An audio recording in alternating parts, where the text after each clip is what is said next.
Get nasty on a Wednesday. It's a Fast Lane on 101 ESPN. Andrew Marsh, Jamie Rivers. I'm Anthony Stalter. 201. Your time check is brought to you by Clarkson Jewelers, an officially licensed Rolex jeweler. So I was taking the kids to school today and the babysitter, and I was tuned into the opening drive with Randy Carricker, Brooke Grimsley, and Kerry Davis, our guy Matt Rocchio as well. And I was listening, and they're doing a blues segment, and they had a guest on. And I kept listening. I'm like, okay, that's Jamie. Jamie has mentioned that before. Jamie talked about that. Jamie talked about that yesterday. Why isn't this guy giving Jamie any credit? He's just flat out stealing everything that Jamie said yesterday in the Fast Lane, specifically on Torrey Krug. I was almost like word for word. You had to be furious. I was furious. I'm like, who is this? You know what? And why is he not copywriting Jamie? It was Jamie. I realized, I don't know if you were on your cell phone or you sounded different.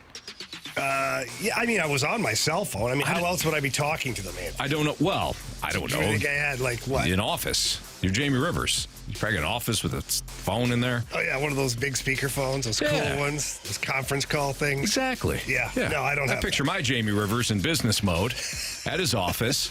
Feet up on the desk. No. But I'm telling you, for about 30 to 35 seconds, I was furious with this guy not giving you any love. It was you, though.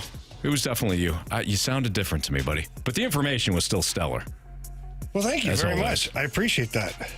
What did you think of the Blues last night against the Marsh-led Black Jackets? The Black Jackets, or the Columbus Blue Jackets.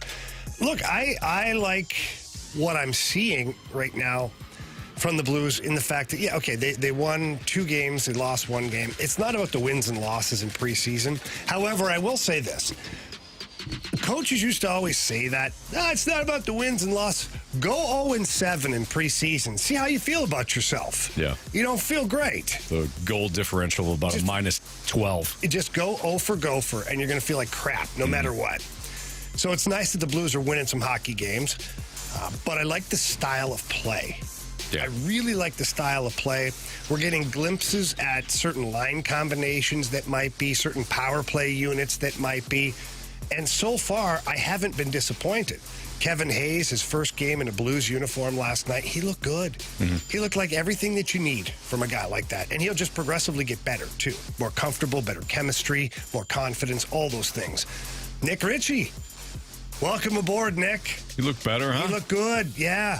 Throwing his weight around out there. It's almost like somebody at practice said to him, hey, let's ramp this thing up a little bit. You know what? First game in Wichita against Coyotes was, not great. Mm-hmm. Wasn't bad, just kind of, you didn't notice him, right? You're on a PTO. You're on a PTO, you want to be noticed. Let's go. Last night, noticeable. Gets an assist on the power play, which, people haven't talked about that. He spent an awful lot of time on the power play last year. I believe his equal amount of time on the power play as Braden Shen did last year. And so he's able to play offensively. He loves being camped out in front of the net.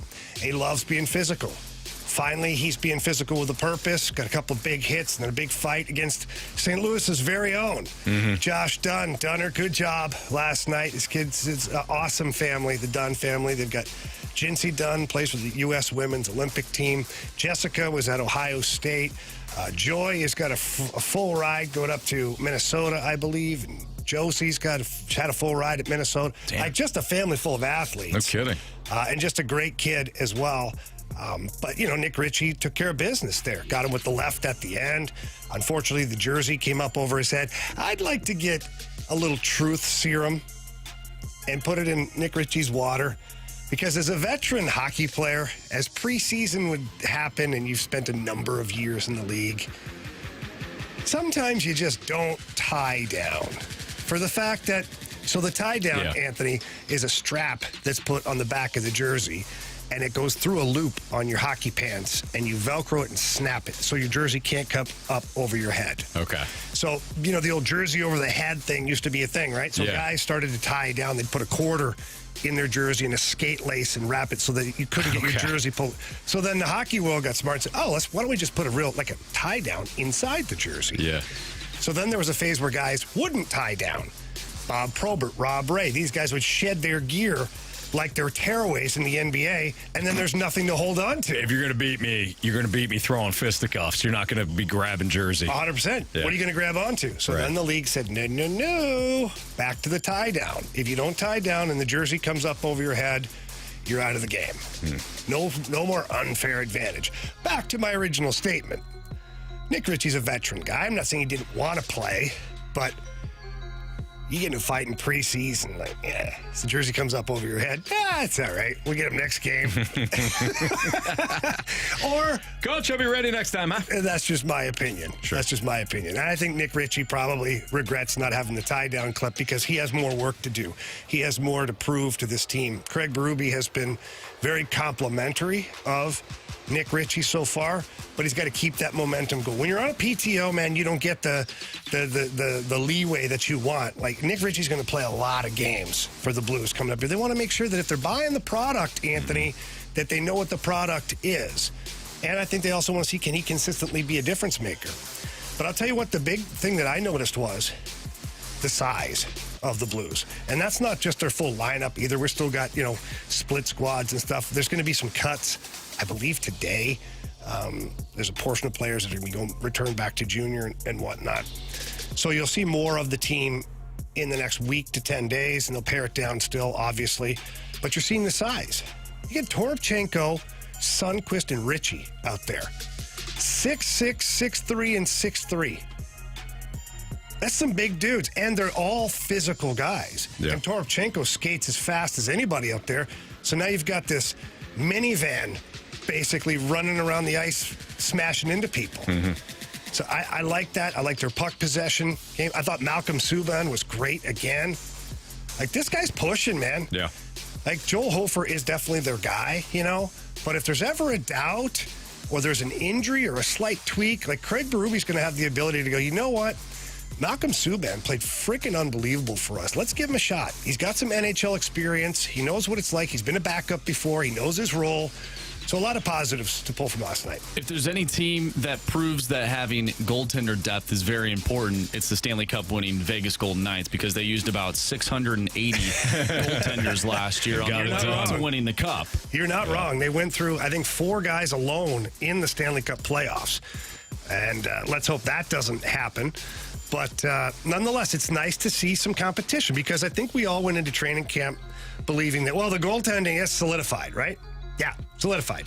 Well, of course, Jordan Binnington's solidified. He's got the big contract. He's got the Stanley Cup ring.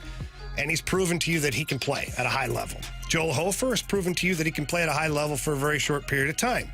Now, the upside is tremendous with Joel Hofer, and I expect him to just continue to get better and better and better. But it's still nice to have that other guy nipping at your heels. If you don't play well, or you're not on top of your game, or you just take it for granted, it can be gone, man. Yeah. And so I like that competition.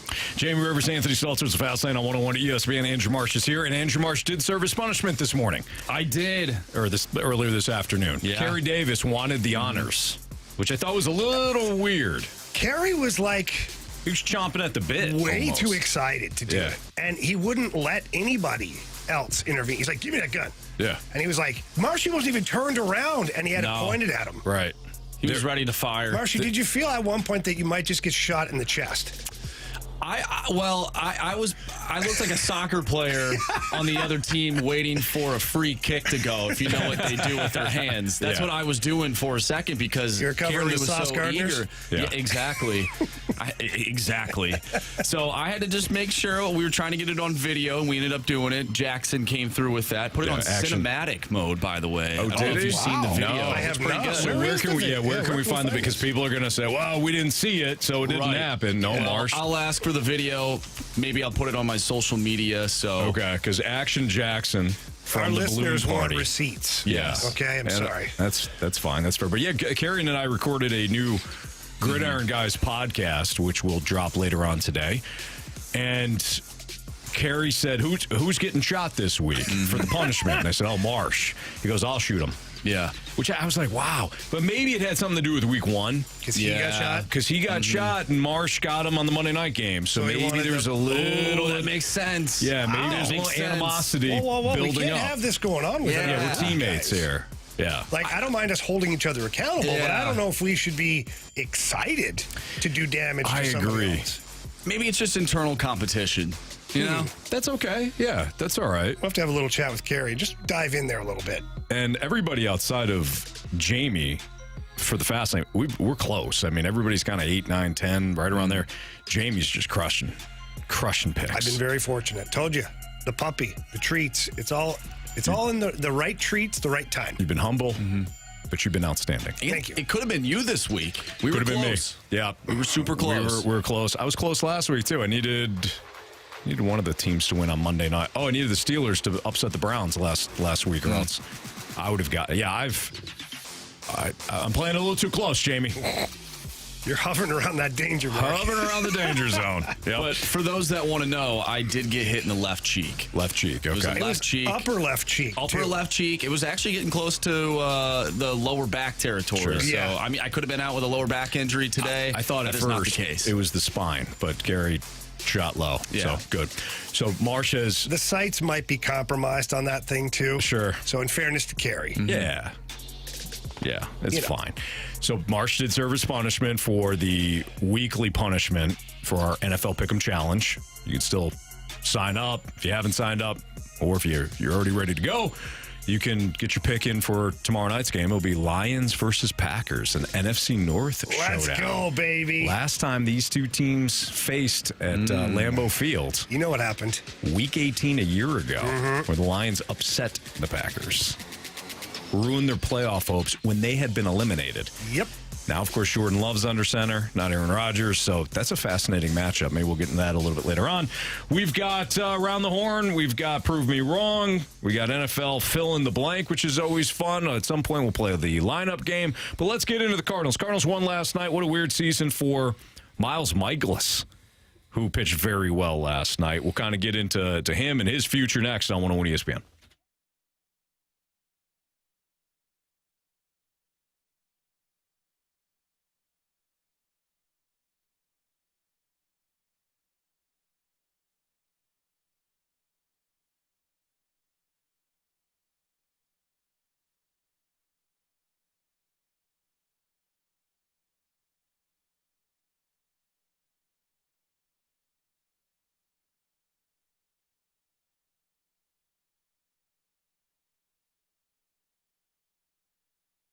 I was walking into the Missouri Athletic Club today. I was going in to get my workout in, and somebody's right behind me. I felt, I'm like, man, this person is walking fast. And sure enough, it was somebody that was a little late to get in a tennis lesson. I thought, man, that's cool. She's going in. She's going to get her tennis lesson. They've got racquetball. They got squash. They've got golf. You can golf down there at the Missouri Athletic Club too, or at least you could be a part of the golf club, the golf course that they're associated with. But the Missouri Athletic Club, man, it's got a little of everything. I love the fitness center. I utilize that a lot. I also utilize the business center. You go up, you can get your own little kind of office for a short period of time. I get my work done and head down to the office. But the Missouri Athletic Club was downtown spot, and their speaker series that they have going on, or the various clubs that they have at the West Clubhouse. It's a perfect spot. That's the Missouri Athletic Club, Miami C.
I've been dealing with a lot of anger lately, on the field and even on the golf course. It's spilling out everywhere.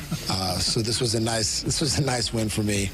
And it's important, it's important to go into the off season with a good idea of, what I need to do and, what kind of mindset that I should have. Andrew Marsh, I think you nailed it. You had said, hey, this is the clip I'm going to use. And what did you say? Because I think you're absolutely right. I said that I feel like some people could be a little upset with what he said. And About that the was golf the course. golf portion, maybe thinking that he's not really all there mentally for baseball. There's a little bit of golf on his mind. Yeah. But you also said it shouldn't be a big deal. Yeah, it shouldn't be a big deal. And it's not. But I sure wish she was thinking about winning. There you go. There it is. These guys were more concentrated on baseball and focused on baseball instead of the golf course. Maybe they would be in last. You get to do it soon enough. Yeah. Never mind. All right, so Miles Mikolas pitched 7 innings of 1-run balls. Cardinals beat the Brewers last night 4-1, delaying at least for a game, a day, a night, that the Brewers win the NL Central. First time since July 27th that Mikolas has allowed fewer than 2 runs. He improves to 8-10 with a 4.82 ERA. And he's going to make likely another start at home on Sunday against the Reds. We've talked about this a little bit before, Jamie. This has been an absolutely funky year for Miles Mikolas. It has been the epitome of a roller coaster ride. We use that a lot, right? Like, wow, it's been a roller coaster. Check this out. When you look at just his monthly breakdowns, so March, he had the 1 start because it was March 31st. Or March 30th. It was the opening day start against the Blue Jays. That was the game in which he got tuned up to the tune of 10 hits allowed, 5 runs, all of them earned. Did strike out 6, didn't walk anybody, but the Blue Jays just knocked him around. His ERA for that game, 13.5. April ERA in 5 starts, 5.08. So he starts the season, March, April combined, with just a disgusting ERA after 6 starts. May comes along. He has 6 starts in that month. ERA 1.89 for the month of May. In June, 5 starts, ERA back up to 6.07. July, not as good as May, but a respectable 4.18 in his 6 starts. August, back up to 5.59, and then it really hasn't been good since that. September's a 5.70. This is the same guy, it's the same pitcher. Yeah. It went literally month to month with Mikolas, whether or not he was going to be one of the worst pitchers in baseball to one of the best to one of the worst to solid to one of the worst again. I almost look at this season and say, to some regard, this has got to be an aberration, right? I'm not saying don't be concerned about Miles Mikolas next year. I'm not saying don't be concerned about the pitching staff. You should be. There are big concerns. But this is so funky that I think if you just kind of look at Mikolas' season, you're like, okay, this is kind of a one-off. He stayed healthy. If he stays healthy next year, I think some of this is going to normalize again. And he's going to go back to being a solid 2 or 3. See, I don't agree with that. I agree with part of it. I agree that this can normalize, and what I think he's a 3-4. I think what Miles Mikolas is now is a 3 or 4. I think if you're expecting him to be a 2 or higher, that's where the Cardinals will make a mistake. So let's split the difference. Let's call him a 3. Let's call him a 3. It's All fine. Right. But don't expect, because last year was a really good year for Miles Mikolas. So coming into this year, we're like, well, Jack Flaherty's probably the number 1, and Mikolas is right there too. Yeah. It can't happen. Miles Mikolas has to be a 3. On your staff next year, in your rotation, Miles Mikolas has to be your number 3 pitcher. If he's 2 or 1, you didn't do your job right. Something went wrong. Now, if he outperforms guys and whatnot, that happens, But I think this is what Miles Mikolas is. And he's not afraid. Like, he said it, too. He's like, this has been a crazy year. Hasn't been a good year for me. He still might get to 200 innings. So 200 innings, like that. Yeah. Say what you want. That's a good number. He's somebody that you could still count on. Yeah. To eat innings. So yeah. which is important. If he's your number 3 starter and he's pitching 200 innings, that's a win. Mm-hmm. But this is where it's so imperative that the Cardinals get it right. They have to get a 1 and a 2, and then backfill it after that because you don't know what Steven Matz truly is. You don't. The first year he's injured. This year, it was woof. And then it got really good to the point you're like, holy crap. And then he got hurt again. Mm-hmm. So quite honestly, I wouldn't count on Steven Matz to be in my rotation either next year if I'm the Cardinals. If he is, great. It's gravy. But right now, he hasn't proven to our organization that he can stay healthy. Yeah. And I understand injuries happen. He's not doing it on purpose. But no, he's been hurt. He's been hurt the last two seasons. It just is what it is. Right. So if you're the Cardinals, before they get too carried away and, Miles Mikolas is a 2 or, and Matz could be a 3. No. No, Matz is a 5 at the best. Yeah, and That's has how to be you view it. On the outside looking in. Matz has to prove he's healthy and can be consistent, and he's my number 5. Mm-hmm. Zach Thompson, same thing. Anybody who wants to jump on that carousel and fight for those last 2 spots or the last spot in general, fine. But you have to get 3 legitimate arms. You have to get 2 guys that are better than Mikolas and 1 guy that's equal or slightly lesser. Mm-hmm. And then to me, Jamie, to your point, what do you think about this? I would sign 3 and or acquire 3 pitchers, 3 starters. And then I'm signing somebody that did not pitch well this year that has a good track record. There's several guys out there. We've talked about this before. Luis Severino is not going to get paid. He had a disastrous season for the Yankees. He was their former ace not that long ago. You sign him to a 1-year deal. So I would sign 3 guys or acquire 3 pitchers. And then I'm signing a guy like that, and I'm saying, go prove it in spring training. Mm. Go prove it in spring training. Because we can move Steven Matz to the pen, or we can move one of these other guys to the pen. But I would essentially have 4, to your point. I totally agree. No pushback here. If I'm the Cardinals, I'm getting 4. And if I have an overflow, I'll figure it out. Right. I'll figure it out. Better to have an overflow of veteran pitchers as opposed to what you have had, which is an overflow of questions. Mm-hmm. The last 2 years, really, when you boil it down to, you've had an overflow of questions. Well, Adam Wainwright, this year, let's just go through this rotation. This year, coming into the year, Adam Wainwright. Was this the 7 starts that he made at the end of the year? Is that real? Is that going to carry over? Question. Miles Mikolas, could he repeat what he did a year ago? Because he was excellent last year. Mm-hmm. Can he repeat it? Steven Matz, can he stay healthy? Jack Flaherty. What version of Jack Flaherty are you going to get? Remember, that was the big offseason question. It still is. And then who's the fifth? Oh, Jordan Montgomery. Can Monty carry over what he did in the second half last year? You had a bunch of questions. Year before, same deal. Even though you saw, Drew Verhagen, he could be the 6th guy. He was still a big question mark. Problem is he wasn't signed to be a 6th guy. No. He was signed for your rotation. And then got kicked to the bullpen. Yeah. So that was, again, a misevaluation of what they need. And what they had. Yeah, exactly. Pair them up together. And that's what concerns me a little bit about this offseason is that the Cardinals will believe that they have more options internally, and the if factor on Steven Matz and Miles Mikolas will be more like, oh, we know they're fine.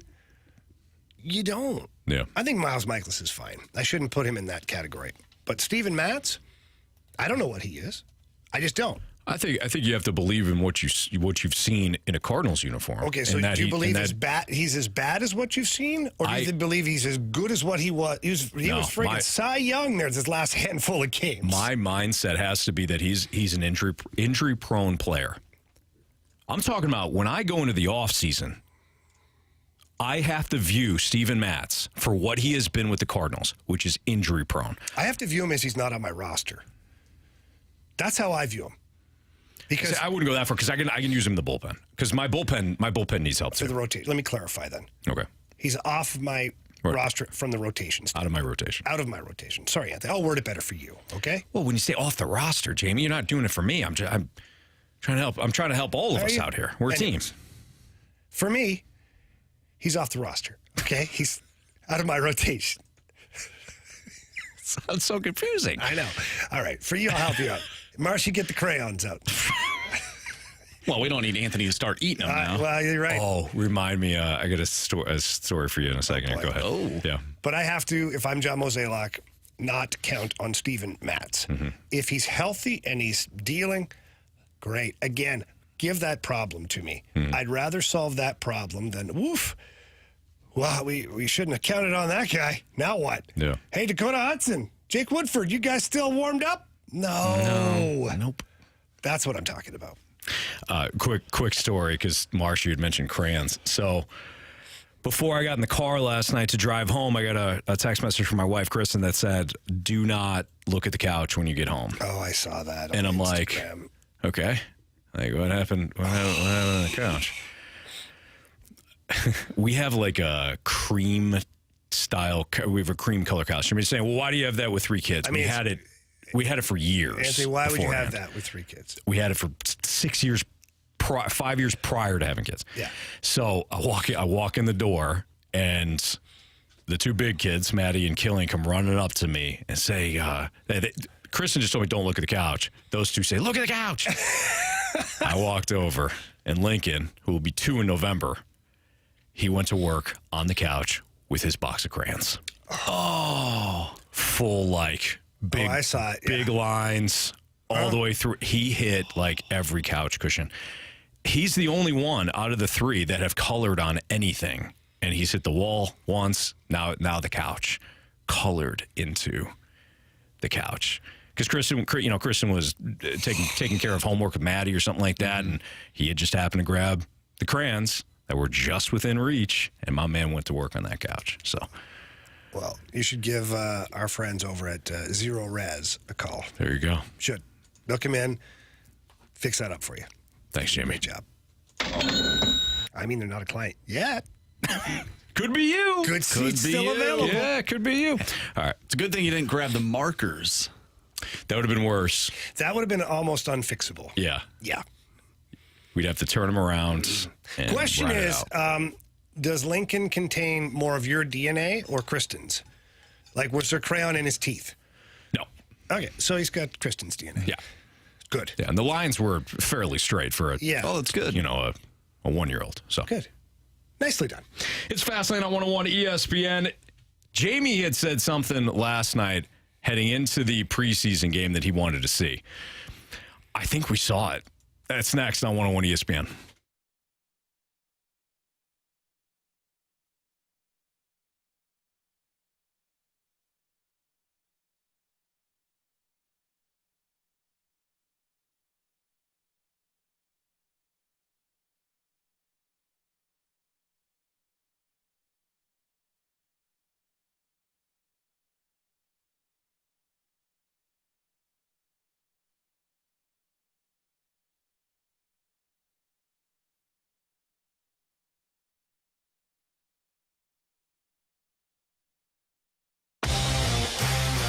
If you are currently looking to replace your windows because they're old, maybe they're not efficient anymore, well, go with Window World.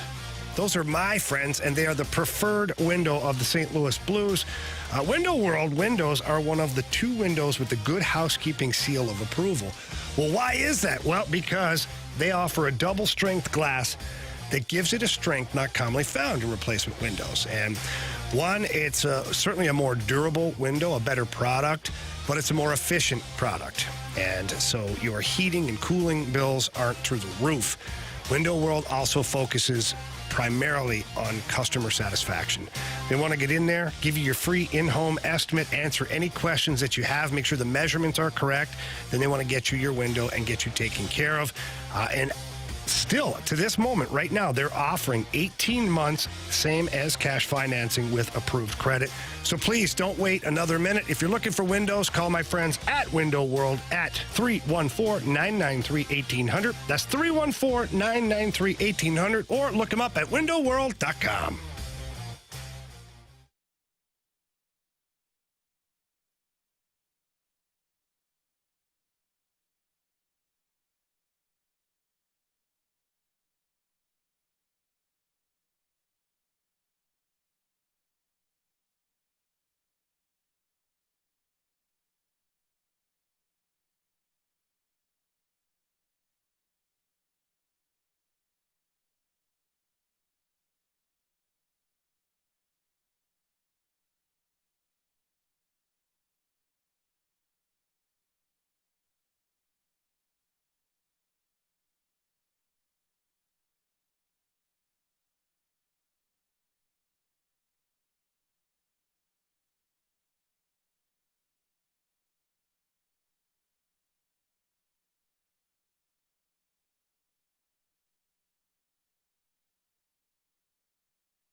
If allergies and asthma have got you down, or if colds and flus are common in your house, it's time to consider the air that you and your family are breathing. When you choose an April Air Whole House Air Purifier, you're choosing healthy air. Remove airborne pollutants and extend the life of your HVAC system. Because when allergies and viruses won't give you a breather, April Air can. To find out more, call the Air Alliance team or visit airallianceteam.com. Air Alliance Team, getting the job done quickly, correctly, 100% of the time.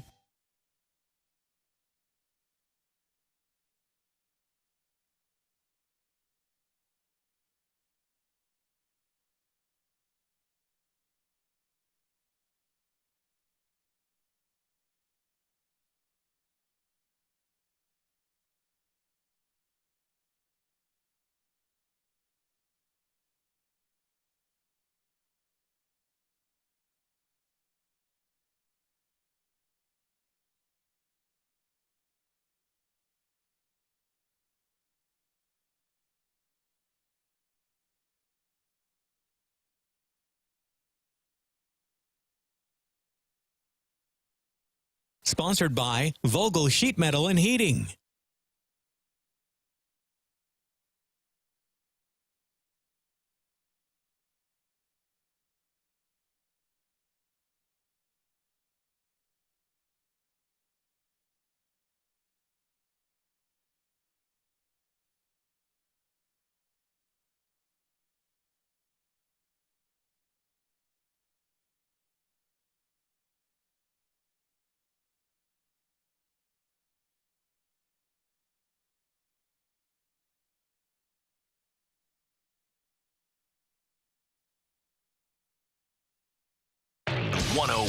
ESPN Sports Center.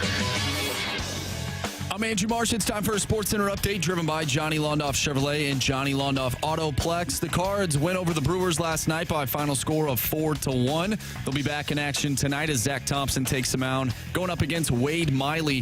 First pitch is at 6:40. The Blues defeated the Columbus Blue Jackets last night in preseason action 3-2.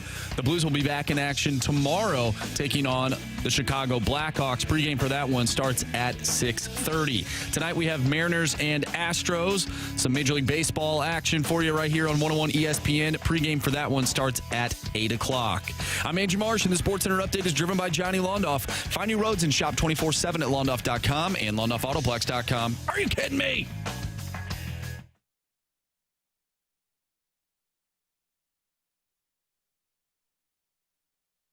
Nick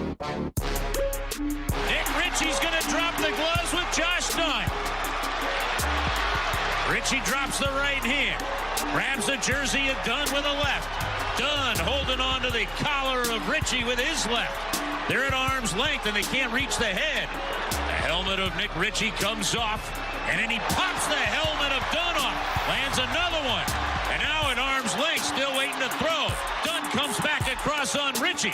Now they've got each other in tight. It's the jersey grab. And Dunn pulls the jersey of Ritchie old school right over his head and off. That was the voice of the Blues, Chris Kerber, last night as our guy Nick Ritchie, man, he threw down last night. And Jamie, you had mentioned before we got off air that you kind of wanted to see the physicality. You kind of wanted to see, specifically, you wanted to see a little bit of that aggression come out of the Blues last night. Well, we got it.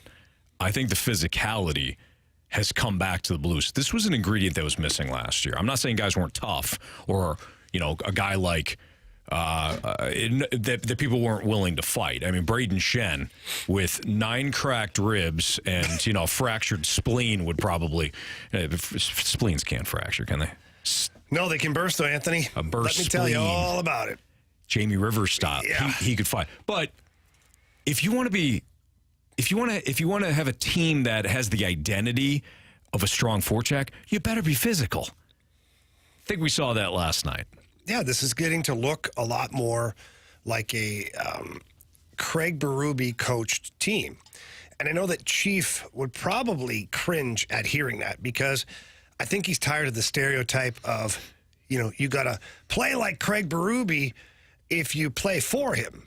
Yeah, that's not true. That's not true. Go YouTube Craig Berube. None of our players play like that. They'd be in jail. All respect to Chief. He was as tough as they come. But the game has evolved, and Chief has evolved as a hockey coach. He loves to see the speed, the skill, the execution, but he also likes to see heavy hockey. And he talks about getting to the inside all the time. Got to get to the inside. Why does he say that? Well, it's important to make sure that you defend the middle of the ice. So if you're winning inside the dots on either in either zone, you're gonna be a good team. It's literally, it'd be like controlling the red zone in football, or the line of scrimmage, probably a better. Whoever controls the line of scrimmage wins the game. Yeah. In the basketball, whoever controls the paint, at least the way it used to be. Not anymore. They're shooting from half court and scoring 25 a night. Right. But back in the 90s, whoever controlled the paint won the basketball game. Whoever controls the middle of the ice in the NHL right now wins. They win more regularly anyways. The Vegas Golden Knights, what is the number one thing they did all playoffs last year? Took away the middle of the ice. They controlled the middle of the ice. So to be a successful team, playoff-wise, and consistently throughout the regular season, you have to control the middle of the ice. And a lot of the Blues' problems last year were one and done off the rush and no net front presence. We're already seeing a difference in that. And Craig Berube asked post-game last night a question about driving the net or guys getting to the net front.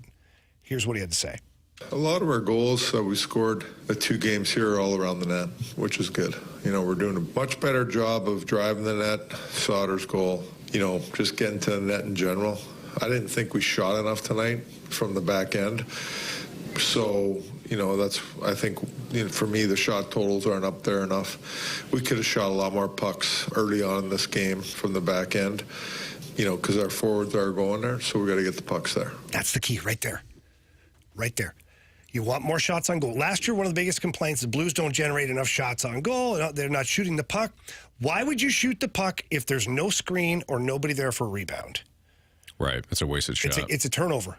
Because if you're not getting inside and you're shooting from the outside, the goalies are pretty good in the National Hockey League. Yeah, they're going to get those. They're going to grab the puck, pop it to a defenseman. Now you're playing defense. But Chief's right.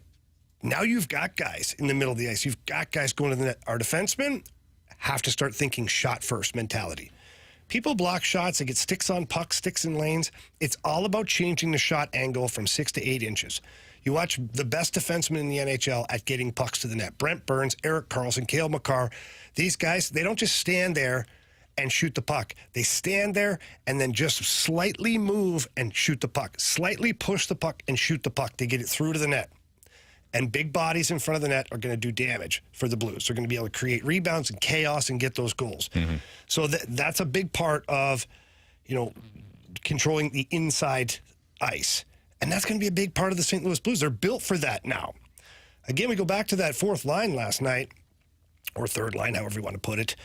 Ritchie's 6'3", Sundqvist 6'3", Torpchenko's 6'6". Get to the damn net. Get to the net. And going back to Nick Ritchie again, because he seems to be a big topic of conversation. It kind of came out of nowhere. And then we signed him to a PTO, and we find out that the Blues are really serious about this guy. And we saw a glimpse of why last night. And here's what Chief had to say about Nick Ritchie. Nick showed me, he was a physical player tonight. I know he got in a fight, but did some good things with the puck, too. Big body. Yeah, I thought he gave us something tonight. The Blues are going to be a handful all season long. If they play the way they have started, 26 hits, I think, last night, a preseason game, if they continue that style of play with the talent that they have and the puck possession skills that they have, I'm not saying Stanley Cup here. I'm saying they're going to be a handful to play against. Nobody's going to be circling the calendar. If you can't wait to play the Blues, it's going to be like, oh, crap, better pack a lunch. Yeah. And that's the kind of team I want. Jamie Rivers, Anthony Stalter, the Fast Lane on 101 ESPN. Blues at Blackhawks pregame tomorrow, 6:30. We'll have that coverage for you right here on your home of the Blues, 101 ESPN. We have more Blues coverage coming up at the top of the hour, 3 o'clock. Jeremy Rutherford of The Athletic will join us, talk about last night's game, and look ahead to the rest of the preseason here with JR. But going back to something yesterday in regards to the Cardinals and one player specifically in one position specifically, could things get any more confusing moving forward at the catcher position with this Cardinals team? That's next on 101 ESPN.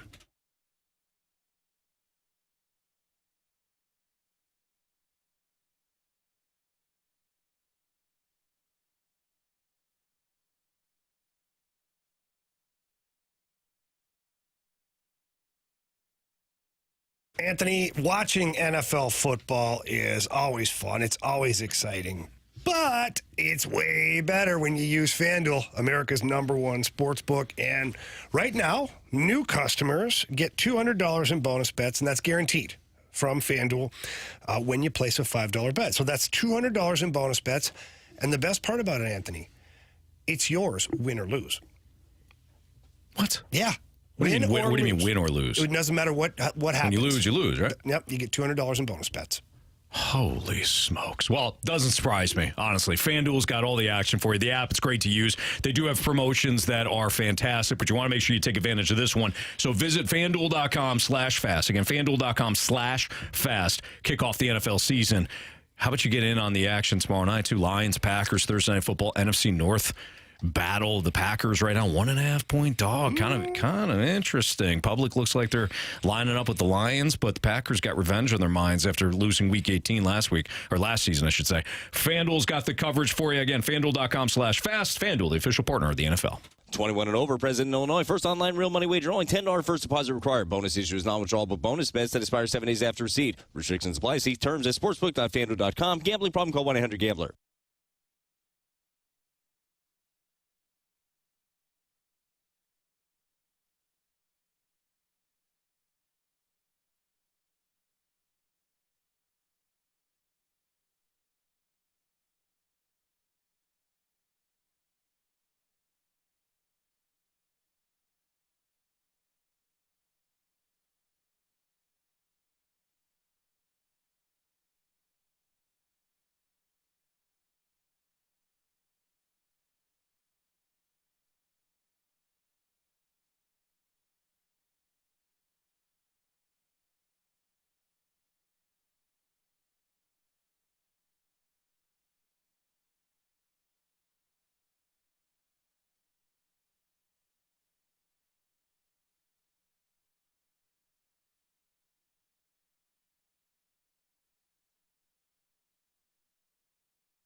what is it going to look like and what do they want it to look like are two different things. I think they want it to look like Contreras not catching.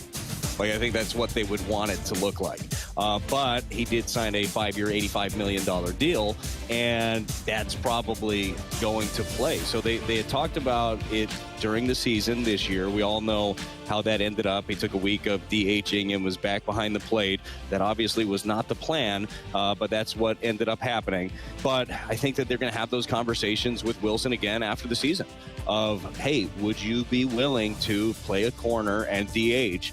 And I would say potentially even bring in another catcher, bring in a free agent, and then have either Kisner or Herrera back him up, potentially. Again, spitballing, but I think that that's kind of, well, how they would want it to look. That was our guy, Brad Thompson, Bally Sports Midwest, who joins us usually for at least an hour each week here in the Fast Lane on 101 ESPN with Jamie Rivers. I'm Anthony Stalter. And he's talking about the Wilson Contreras situation. And the headliner there, Jamie, was, I know how the Cardinals want this to look, and the Cardinals want it to look like Wilson Contreras is in catching next year. It's not surprising based on what we saw happen earlier this season. It's not surprising. It's surprising that they handed him $85 million. Anthony, hear me out for a second. Can you imagine having 4 catchers on a roster? I can't imagine having 3 full-time. This is an epic disaster. It's an epic disaster from a front office standpoint. And the worst part is Contreras just did what he always does. He didn't do anything different. His metrics defensively, everything's pretty damn close. Offensively, right? Like, you knew what you were getting. And here's what frustrates me, okay? I'm a little angry. I get a little angry about this whole signing. I do. You take the Contreras stuff personally, I do, feel, because the player has been taking the heat for it. He did nothing wrong. Yeah. The player didn't go out and sign himself. Nope. So this is why I get angry, is because Contreras is the one that ends up being the focal point. Let's do this. Ollie Marmol, his staff, John Mozeliak, everyone in the Cardinals organization who's in on those fancy meetings, they have all of the metrics. All of the metrics. They're all around. For Wilson Contreras as a Cardinal. Everything from the velocity of his farts to exit velo off his bat. Whatever it is, that's what they've got.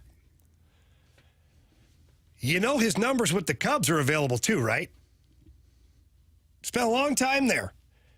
If you dive into the analytics with the Cubs, those numbers are there too. So why are the numbers now with the Cardinals relevant when they're almost identical to the numbers that he had with the Cubs for a decade? To where he played in an all-star game, won a World Series. His pitching staff was under 4 as an ERA. I'm not saying he's Yadier Molina. Nobody ever has. But this whole thing just pisses me off nonstop. You gave this guy $87.5 million, to which I think they were bidding against themselves. I don't hear of anyone else being in on the Contreras sweepstakes. Not one team has come up and said, we really missed out on that Contreras. We were hot on him. Maybe they were at $60 million. I don't know. The Cubs, they didn't even tender him. They was like, yeah, we're good. And they tried to trade him to the Astros. Tried him, and the Astros said, no, thanks. No. You keep him. So the Cardinals go $87.5 million for no reason for a guy that they thought was going to handle it, but the same numbers from the Cubs to the Cardinals. This is what you paid for. And now we're talking about a corner outfield and bringing in another catcher to where Kisner or Herrera could back up another guy. Right. What the hell are we doing here? Like, I don't get it. I don't get it. I refuse to believe that they didn't know some of the defensive stuff. I refuse to believe. Then, Anthony, then what's the excuse? If they knew, well, what now?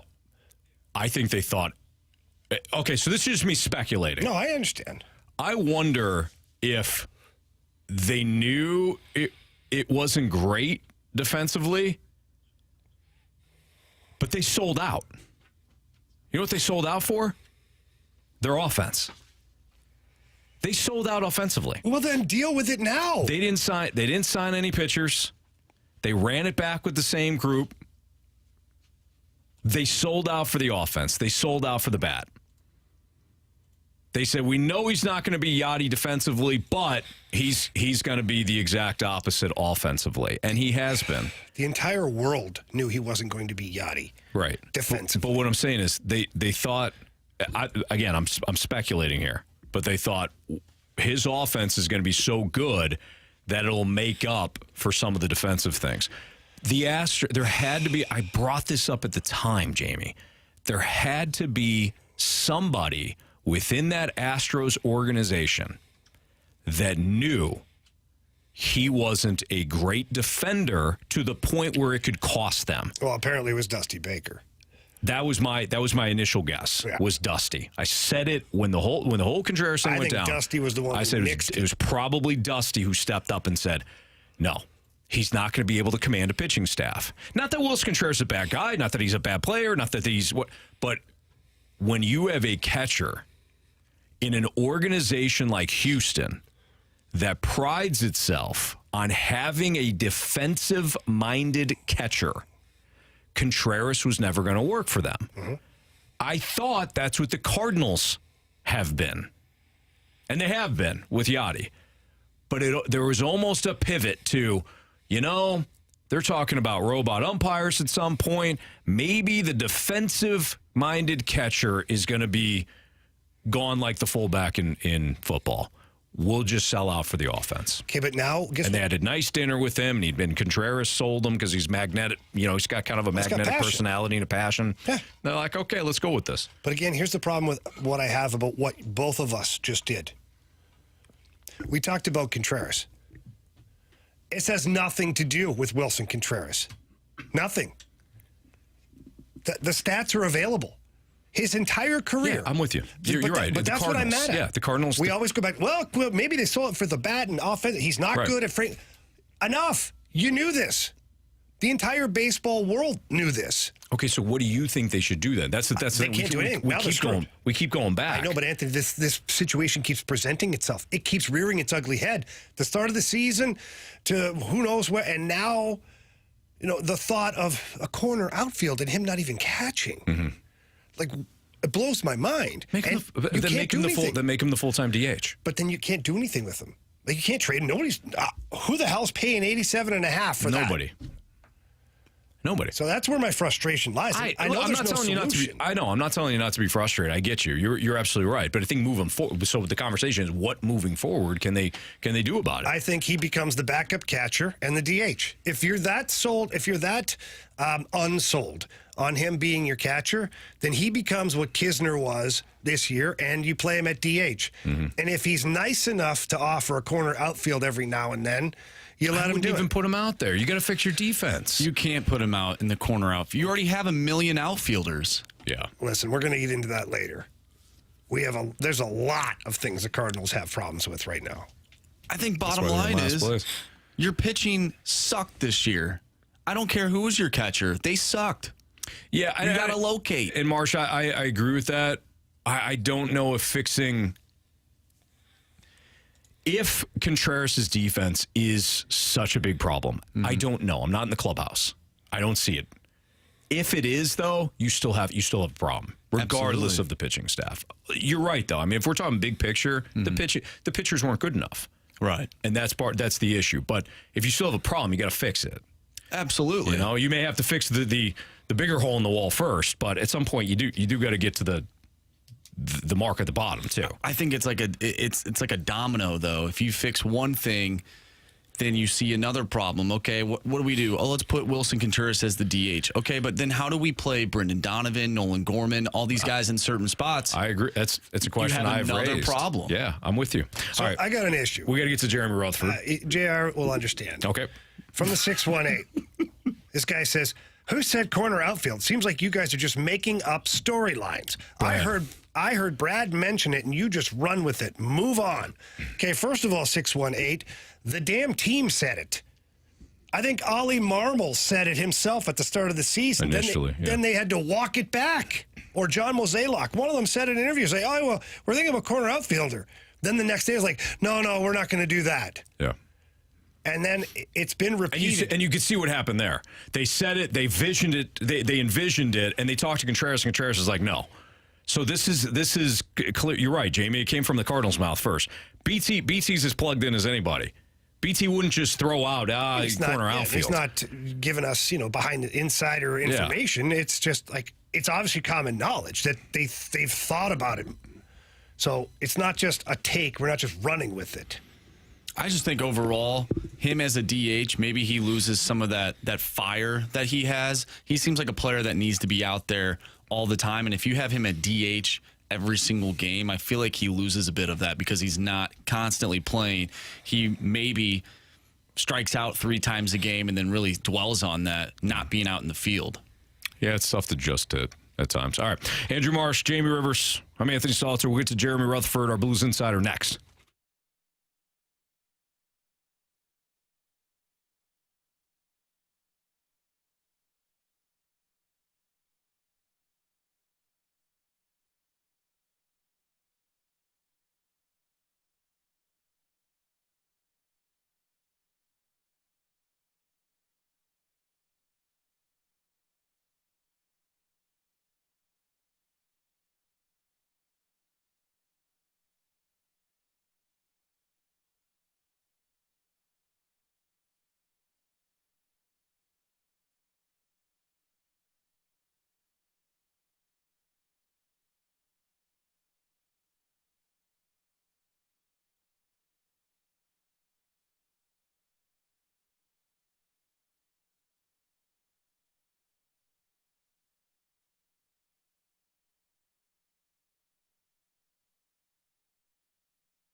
Notes and nuggets. It's time for the Rutherford Report with our Blues insider, Jeremy Rutherford. Brought to you by Scott Lee Heating Company, a proud Mitsubishi Electric Elite contractor.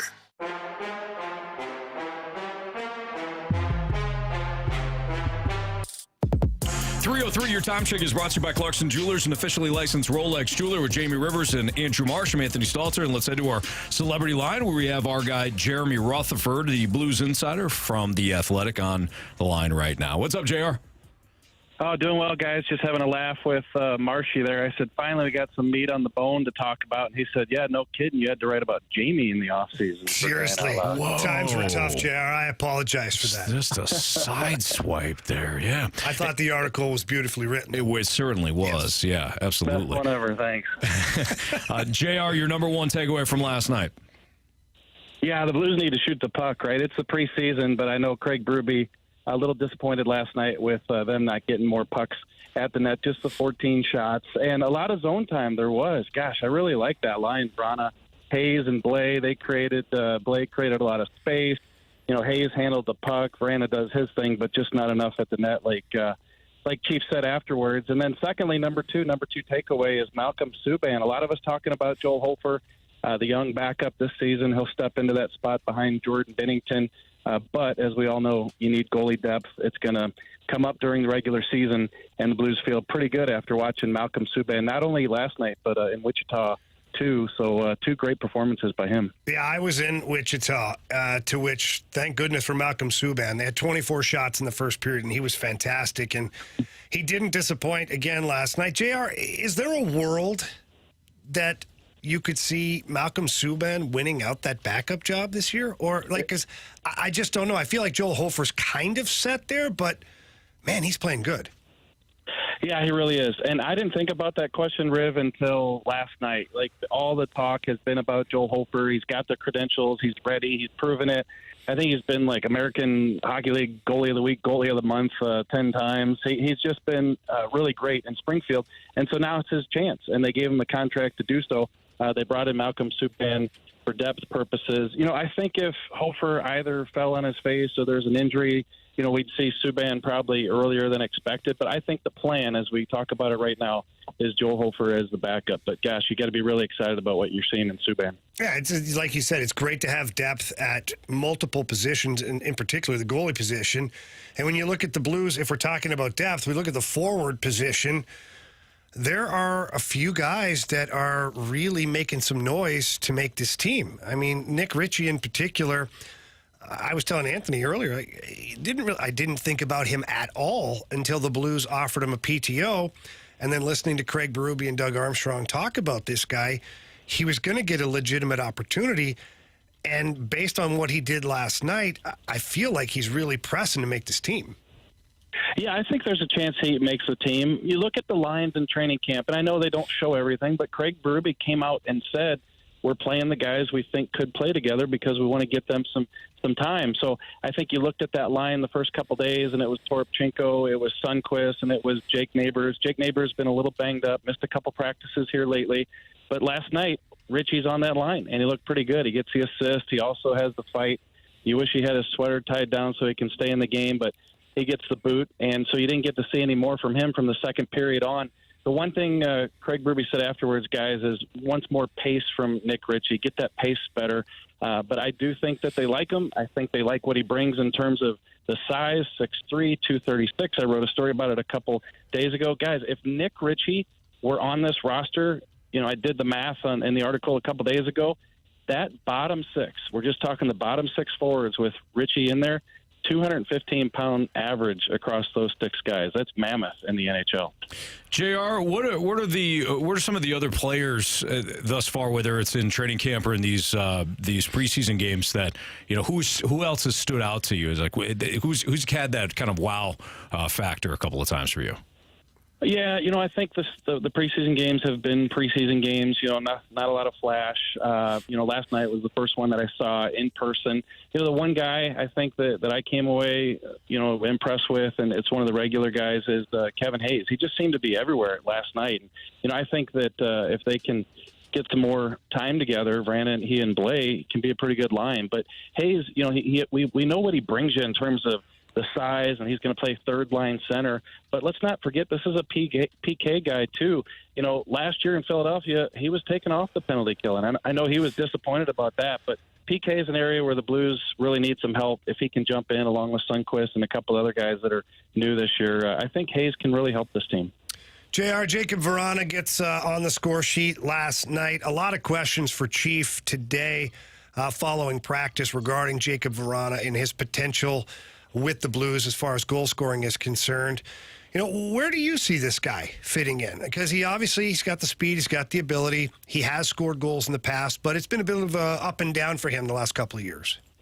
Yeah, it has, and obviously the off-ice issues didn't help in moving from Washington to Detroit and now on to St. Louis. I tweeted last night that I realized that preseason games and regular season are apples and oranges, but he played 20 games with the Blues last year in the regular season, 10 goals, and now in preseason he's played 2 games and he's got a goal and an assist. Like, he's putting up some points as a St. Louis Blue. So I see him in your top 9 right now. Like I said, I like him on that third line. Can he climb up and play that second line?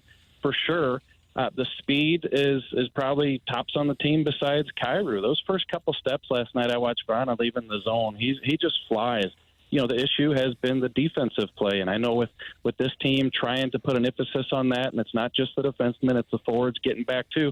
Vrana's got to be a part of that, and obviously he might not be one of your better defending forwards. He's not going to be. You're going to take what you get with him.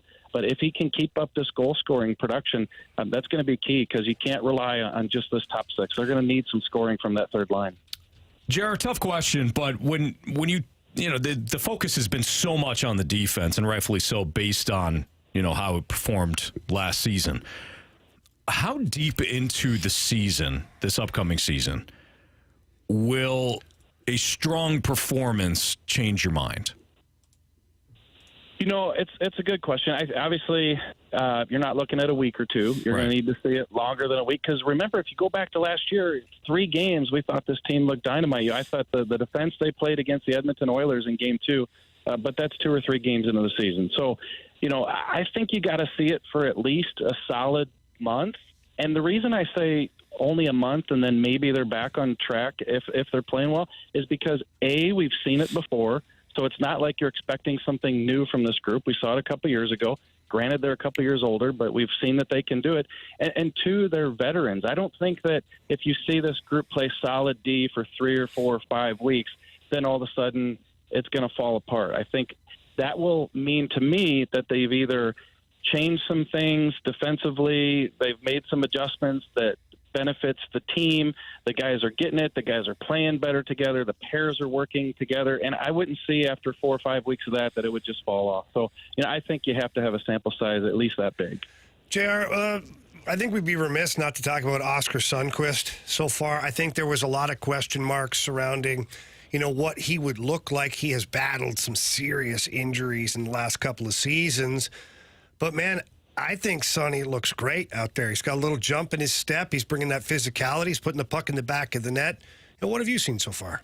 Yeah, he looks great. He really does. And, you're a journalist. You got the reporter hat on, but he gets traded to Detroit. And, like the fans, that he's a motor player and he's a guy who's fun to watch, fun to cover.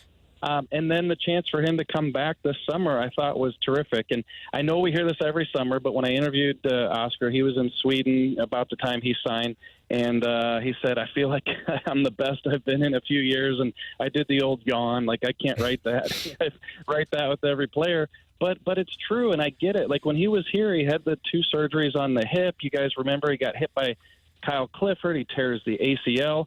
And then you might forget about Sonny when he goes to Detroit, but he actually had another surgery on that knee. So we're talking about a guy who told me in the offseason that this is the first full season. And, Jamie, you know how important that is. I mean, when you have to deal with an injury 2-3 months into the season and it pushes your training back, it just sets you back. And then, oh my gosh, the season's here already. But with Oscar Sundqvist, he had the full offseason to train. And I'll tell you what, this is a guy who, it doesn't matter if it's an exhibition game. He's given it everything. We've seen that in his 2 performances so far. He's got 2 goals, but more importantly than the goal scoring, he's just doing everything that Craig Berube and this team needs him to do. JR, great stuff as always, and I know you're going to be observing the Blues and Blackhawks tomorrow night, so you'll have a new piece coming out at some point this week. So we'll look for that, and we'll talk to you next week. Sounds good, boys. Thanks a lot. All right, that's our guy, Jeremy Rutherford, at JP Rutherford on Twitter. If you want to give him a follow, I'm sure you're already doing it. He's our Blues Insider with The Athletic. Lineup game for tonight's Cardinals and Brewers next on 101 ESPN.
Fastline on 101 ESPN. Time to play lineup game. We got the Cardinals and Brewers game 2. Tonight it'll be Zach Thompson after he was replaced yesterday by Miles Mikolas. Zach Thompson will pose Wade Miley, who is, Jamie, a left-hander. So left-hander for the Brewers tonight as they take on the Cardinals, who won 4-1 last night at American Family Fields. So what do you think with the lefty on the bump? Tommy Edman? Yeah, I think it's Tommy Boy here. I don't see why it wouldn't be. I agree. All right. Show us Tommy Edman. Tommy likey. Tommy want wingy. All right, good start, Jamie. And Goldie here? I say Goldie. Yeah. All right. Show us. Paul Goldschmidt. Sorry, guys. Of course. It's going to be one of those games for sure. Okay. I don't think Newt would be in this spot. Is Goldie in the lineup? I don't know. Yeah, it's probably too early to tell. He's either here, he's not here, or he's third. Could be Palacios. Could be Walker. I think it's one of those two guys. Profiles. There's nobody else that profiles. No. I think Walker. Yeah. Go for it. All right, show us Jordan Walker. Walk it like it's hot. Walk it like it's hot. I think this is Paul Goldschmidt. I'm willing to go back there. All right, I'm good with that. Show us Paul Goldschmidt. What a shame. Yep. Not in the lineup. There you go. Goldie needs a rest, of course. Only 5 games left. Oh, seriously. What are you saving him for? Whatever. So who the hell is this then? I honestly have no idea. This is going to be So let's just talk about who's on the roster here. Newt, Baker, Palacios, Fermin. Is it Yepes? Yepes is on the roster. Kisner. Where's Yippee in the cleanup spot? Herrera. I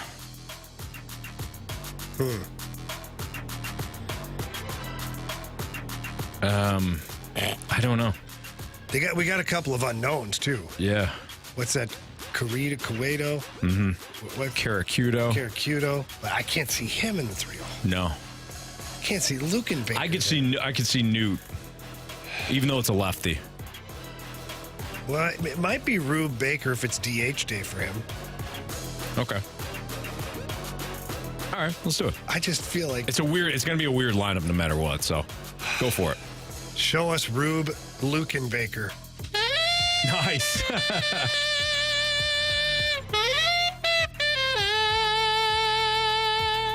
Oh, Peter. All that did, though, is make this even harder now in the 4-hole. So Newt here or Yepes? I can see Yepes here. Yippee profiles more as a cleanup hitter, especially against a left-handed pitcher. Why not? Go ahead. Show us one Yepes. Yippee! Oh, my goodness. All right. Palacios. I think it's Enrico. Go for it. Show us Enrico Palacios. No. Gosh, that's unfortunate. Kisner. 5? I mean, who else? Newt? I think it's grinding. He's got to be in the lineup. All right, go for it. Yeah, he does. You're right. Show us the pepper grinder. 1, 2, 3, 4. I'm grinding. Is this Palacios? This has got to be Palacios. All right. Show us Richie Palacios. You're wrong. Okay. Palacios has to be in the lineup. He had a double. 2 RBIs last game. Kisner? Is this Kisner? I don't know. Or is it Herrera? Ooh. I mean, you're trying to get some looks too for Ivan Herrera, and Kisner was the catcher last night. So who the hell's in the lineup then? You got Wynn, Fermin, Palacios. I think this is your catcher. And Herrera. I think this is your catcher. You go either Kisner or Herrera, but I think this is your catcher. Let's go. Show us Herrera. I'm just fired up to be here today. Nice. Wow! Yeah! Oh. All right. Okay. Is this Richie Palacios? Yes. Yeah. Show us Richie Palacios. You are so wrong. Okay, Fermin. Caracudo. Who's that other guy they just brought up? No idea. Irving, isn't it? Somebody named Irving? Irving Fryer. No, who is it, Marshy? Michael Irving. Kyrie Irving. No, they have a guy named Irving right now. I'll take your word for it. Okay. I don't know here. I think it's either Fermin or Caracudo. Go ahead, Anthony. Pick your star. Show us Jose Fermin. Show us Jose, or not Jose, it's not his name. Uniel Caracudo. Show us. Well, that's cute. Oh, my goodness. Wow. How do you spell that again? I have no idea. Okay. So you got a catcher. This is Fermin and Wynn. Fielder. Okay. Yeah. Wait, is it? Yep. Well, who's your infield?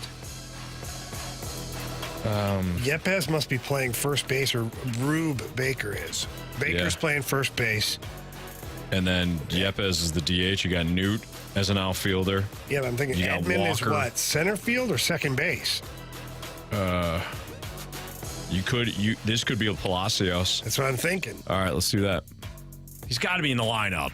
Show us Palacios. Richard, do I have a mark on my face? It really hurts. Nope, nothing. I thought I hit you on the shoulder. My shoulder doesn't hurt very much, but my face does. All right. Go ahead, Anthony. Show us Mason Wynn. All I do is win, win, win, no matter what. Okay. What are we doing That was tough. That was terrible. Although I don't blame us 100% because there are a lot of moving parts in this lineup right now. Flexibility, they call it, Anthony. Yeah. All right, Marsh, why don't you go ahead and run it? All right, leading off, second baseman Tommy Edman. Batting second in right field, Jordan Walker. Batting third, first baseman Lucan Baker.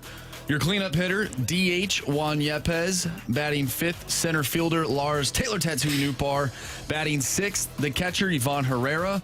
Batting seventh, third baseman Uniel Caracuto.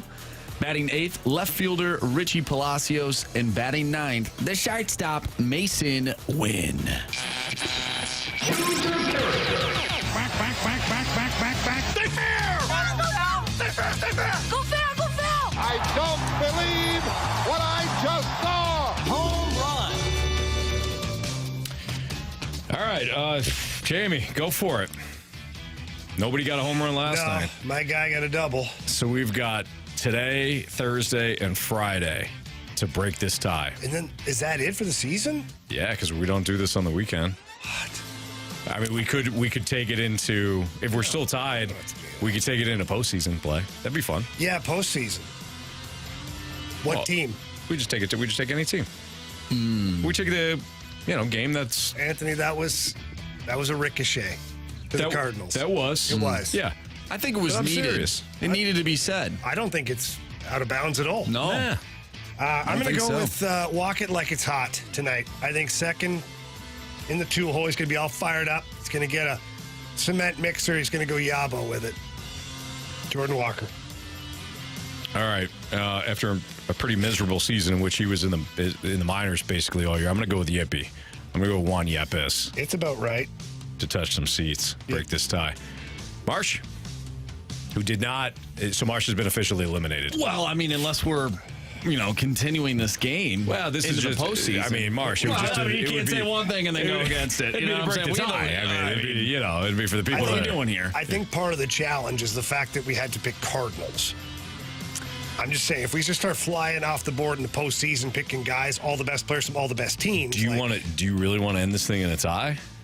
Because I don't. No, but we still have a few days left. So I think Marshy's eliminated either way. Oh yeah, he's done. What is this? And then what happens is if we're tied, we have a walk-off. Yes. Where we each get one guy or two guys each night. And the first home run. That's it. Yeah, that's like it. we won't It's do this the entire postseason. Yeah, we don't want to make Marsh. I mean, it sounds really selfish of you two to do something like that. Marsh, But what? You had all season. Yeah. Well, it's not my tie fault. us. These guys can't hit home runs when I want them to, when I need them to. I would be interested to see like how many guys actually hit home runs that we picked, because we'd have much more than 9, but we've done the first home run. Oh, I would have plenty of home runs if that was the case. But what are you going to do? What are you going to do? Luck of the draw. Anyways, so who do you got? I'm going to pick, I don't know, throw a dart at the board. I'll pick Ivan Herrera. Oh, All wow. Right, Ivan Herrera is Marshy's choice. There you go. The mercifully ends the lineup game and our home run derby for tonight. Why don't we play Around the Horn next on 101 ESPN?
101 ESPN Sports Center.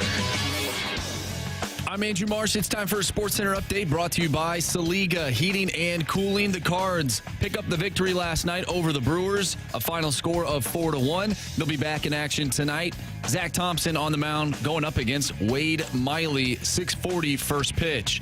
Last night, preseason action from the Enterprise Center as the Blues defeated the Columbus Blue Jackets by a final score of 3-2. They'll be back in action tomorrow taking on the Blackhawks. Pregame starts at 6:30. You can catch all the action right here on 101 ESPN. I'm Andrew Marsh, and the Sports Center update is brought to you by Saliga Heating and Cooling, an independent American Standard heating and air conditioning dealer.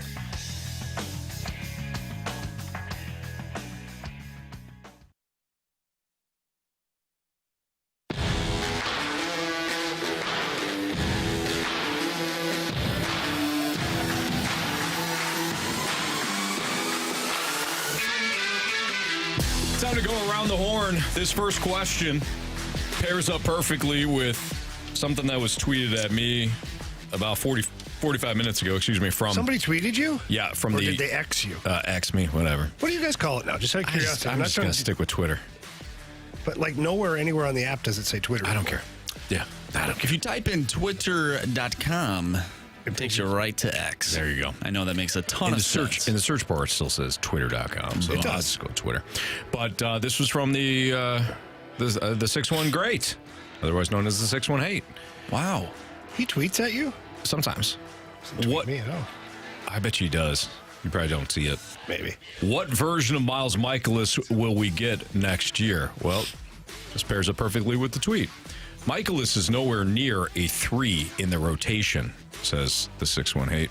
He's at a 5 at minimum. I would void his contract after this pathetic season. As far as Mats, he needs to be DFA'd right now. He's worthless.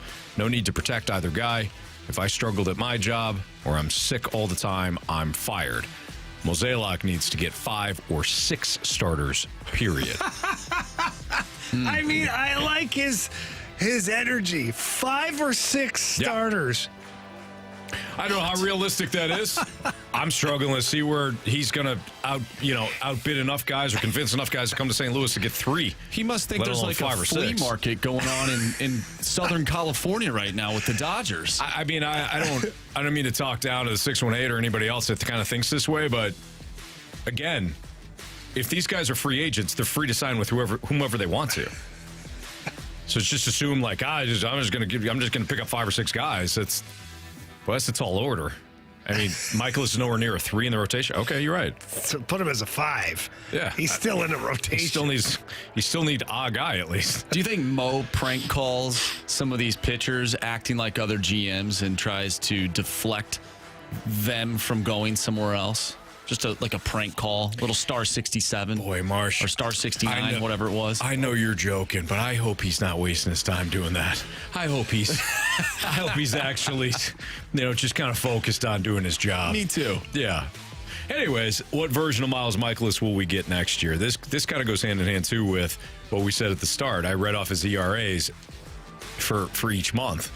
It was terrible, great, terrible, good, terrible, shaky, terrible. I mean, so what version?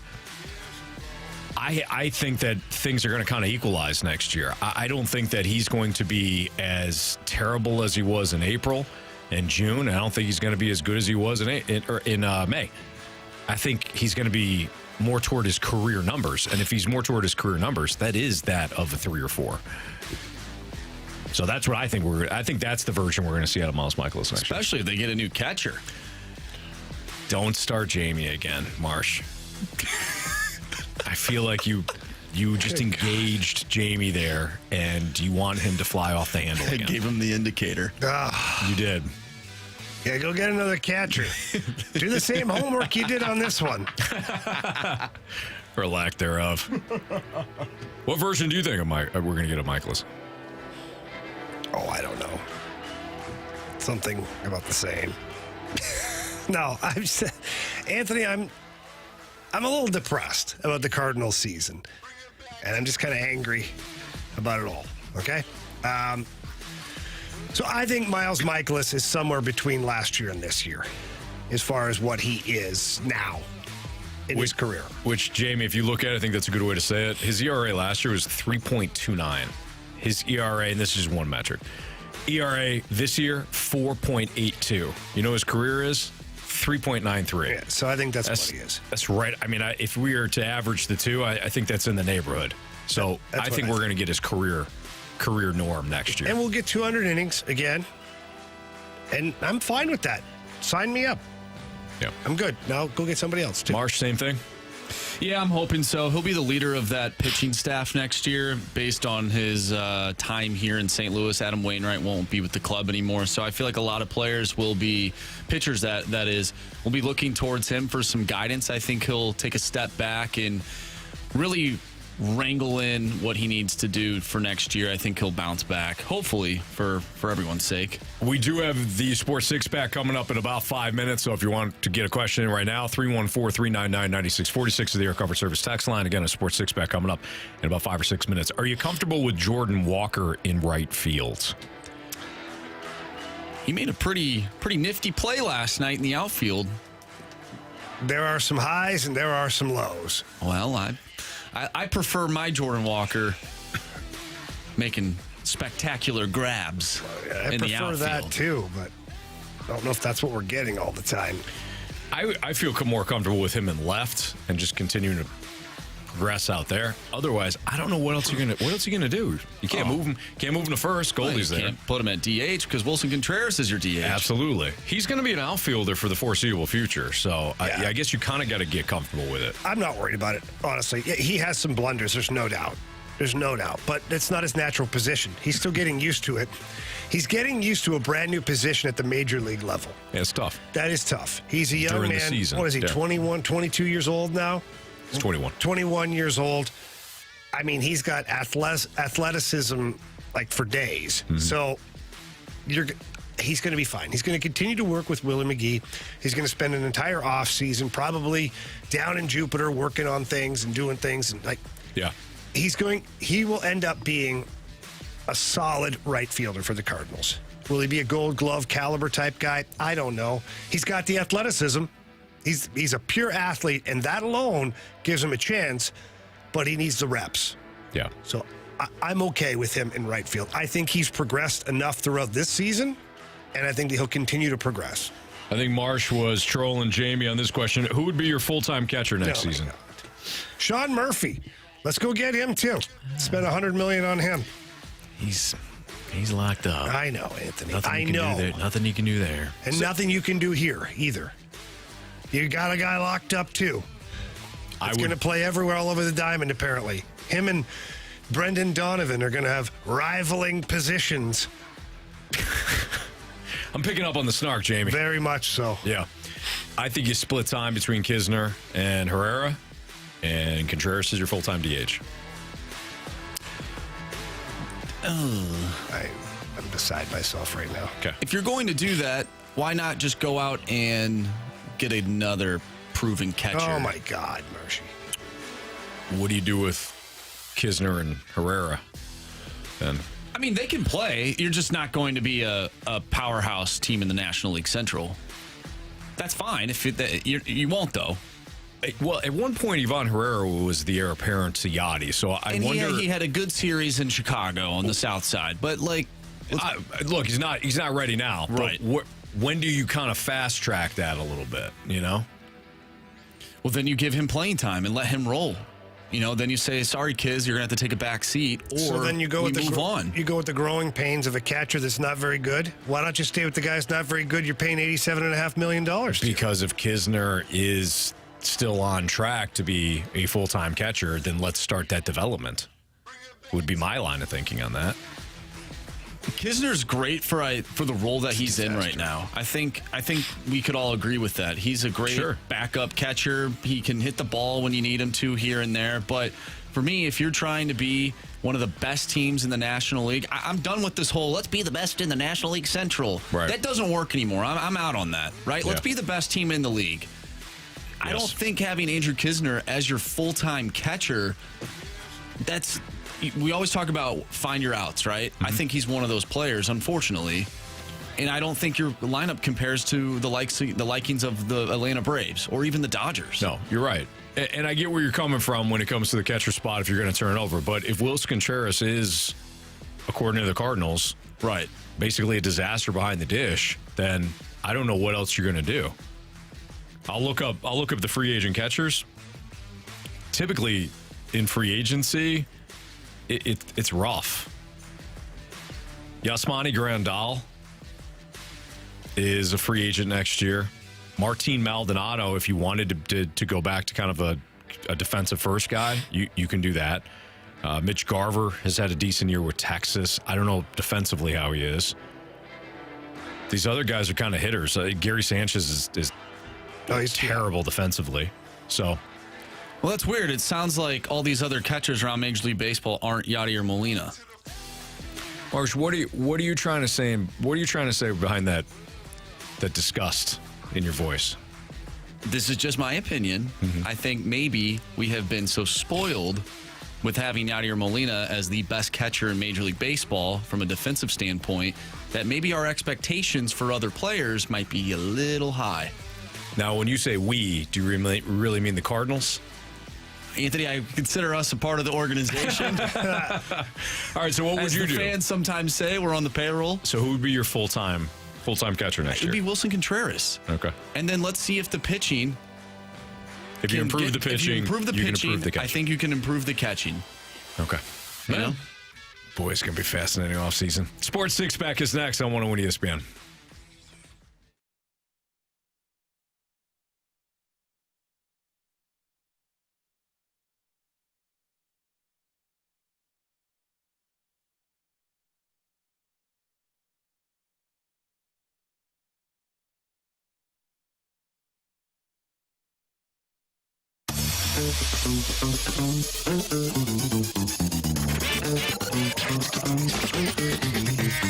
If you're looking for a new or pre-owned vehicle, head over to Johnny Londoff Chevrolet. They're going to take amazing care of you. The Londoff family has been in business for over 80 years. I have personally been a customer for over 20 years and recently a customer again. And every single time I purchase a vehicle with Londoff Chevrolet, it's easy, it's fun, and it's exciting. And they provide a fantastic selection for you, whatever vehicle you're looking to buy. They've got 2 locations now. They got the original location in Florissant, Missouri, and the brand new Londoff Autoplex located up there in St. Peters, right off of Highway 70. Both locations have great inventory, great sales staff, and absolutely great service stations. Great service for your vehicle to take care of everything that you need, and they make sure that you're happy. They want to make you part of the Londoff family. I know this because my children also drive Londoff vehicles because I know they're getting a good vehicle and they're going to be taken care of. So please, again, get into either location. Please tell them that Jamie Rivers sent you in. They love to hear that. If you can't get there in person, please get there online. Visit them at londoff.com or londoffautoplex.com. Are you kidding me? Johnny Londoff Chevrolet.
It's time for the Fast Lane to answer your sports questions. I want to ask you a bunch of questions, and I want to have them answered immediately. Asking me all these weird questions. Answer the question. Answer the question. Answer me! The Sports Six-Pack is refreshed by Maggie O'Brien's, your go-to Irish pub in St. Louis for over 42 years. All right, time for the Sports Six-Pack here in the Fast Lane on 101 ESPN. If you got a question, 314-399-9646 is the Air Comfort Service text line. Marsh, go. Question number 1.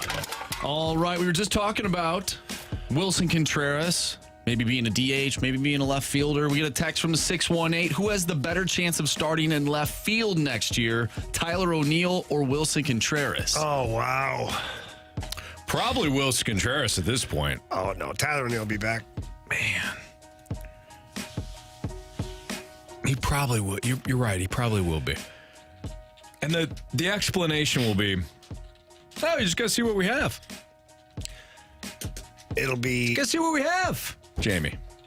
Yeah, I don't know. I don't know what the explanation could be. Are you already frustrated? Why am I already frustrated? I'm already frustrated all day. I'm already frustrated by the Cardinals. Every And time the we offseason talk hasn't about the started. Cardinals, I get frustrated right now. I don't know how to... I feel it. I don't know how to shake it. Yeah. Because I look at these things that... Sorry, paper fell. People on YouTube saw that, but nobody else can. So there's if you're listening on the radio, there's a Post-it note that Ryder always gives me for our out time, and it fell, and Jamie and I literally did the same thing. We just watched it fall. Stopped and watched it fall. Like a leaf. Yep. Somewhat poetic, almost Yeah. like the Cardinals season. Yes. Falling and flat. Well said. Yeah. But it frustrates me because there's so many areas of need, and they're focusing on like how bad the catcher is and only getting pitching. Who the hell's your outfield next year? I don't know. You have infielders that are vying for starting jobs in the outfield. Yeah, that's correct. You have catchers that could be playing in the outfield. Mm-hmm. And you've got Tyler O'Neill, who'll probably be back in your outfield for like 12 games. Yeah. So am I frustrated, Anthony? Yes. Absolutely. Thank you. Question 2, please. Question number 2. Well, now we know Adam Wainwright will not pitch the rest of the season, so his career essentially is over from a pitching standpoint. Maybe he will end up hitting, who knows? But from the 636, with Waino playing his rock show this weekend, how does his backstage party look like after the show? How would your backstage party look? Nothing like Waino's. That's... My backstage party, I agree with Jamie in that it wouldn't look anything like Buenos. I'd actually put Jamie Rivers in charge of that. Because Jamie's the mayor. Jamie knows everybody. If you're in a conversation with Jamie Rivers, and it's about music, obviously sports, but sports, music, movies. You're in a conversation with Jamie Rivers. He knows everybody. Got him in the phone. Has partied with them at some point. Some of the stories cannot be brought to air, but Jamie Rivers is the most interesting man in the world. He knows rock stars. He knows athletes. He knows movie stars. I've been very fortunate to get to know people throughout my career, bouncing all over the place, put me in different spots at different times. Yeah. And so I would just say, Jamie, you're my event coordinator after I rock everybody's world here. Well, one thing that I can tell you, a couple things. I think Waino's backstage party will be very well planned, very well organized, and very much on brand. That's a great way to put it. Yeah. Great way to put it. My backstage party, I've had, let's say, blueprint available to me from people that I have partied with or toured with and done some things with. So I pretty much take the blueprint of what Kid Rock or Motley Crue does. Depending on where you are in your career. Yeah, we talking about early version Kid Rock and Motley Crue? Yes. Okay, yeah. Yeah. Well, it's not... Kid Rock would be about 7 or 8 years into his career, so a little bit more mellow. but still, it's there. And Motley Crue, this was like on their second wave of like coming back after the old Tommy Lee tapes and all that stuff came out. Yeah. And let me tell you, those guys know how to do it. They sure do. So it looks something like that. Nice. Yep. Okay. Question number 3. Coach Eli Drinkwitz had this to say on the Battle Dome. I don't know how you can play on that stuff. We get a question from 314. What has St. Louis done with the NFL money, and why not fix up the dome? That's a good question. I don't know. That's a good question. I don't even think that they should fix up the dome at this point. It's got a lot of character. It's got a lot of character. I also wouldn't play there. Yeah, well, it looks like great from the 400 lot. section. I mean, I've seen football. I've seen football games at Busch Stadium. You know, play them there. Oh, for sure. Over the dome. What do they even do with that thing? And they hold conventions a lot. I know, they Battlehawks play there. I'm sure they got I think there's a WWE thing maybe going there got a lot of stuff. They probably have monster trucks. Oh, and, yeah. Sunday. Boat conventions and things. They've got they have events going on all the time. I meant more so for like football. It's the Battle Dome.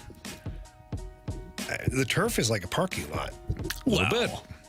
No, it is. And now I do know slick parking lot. It kind of looks like one of those,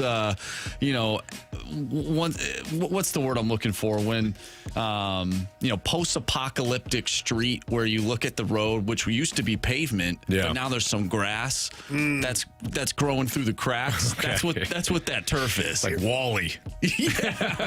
Or like I Am Legend. It also reminds me of those patches of fake grass that people in New York will put in their houses so that the dog can pee on the turf. Yeah. But it's like plastic. Right. Oh. Yeah.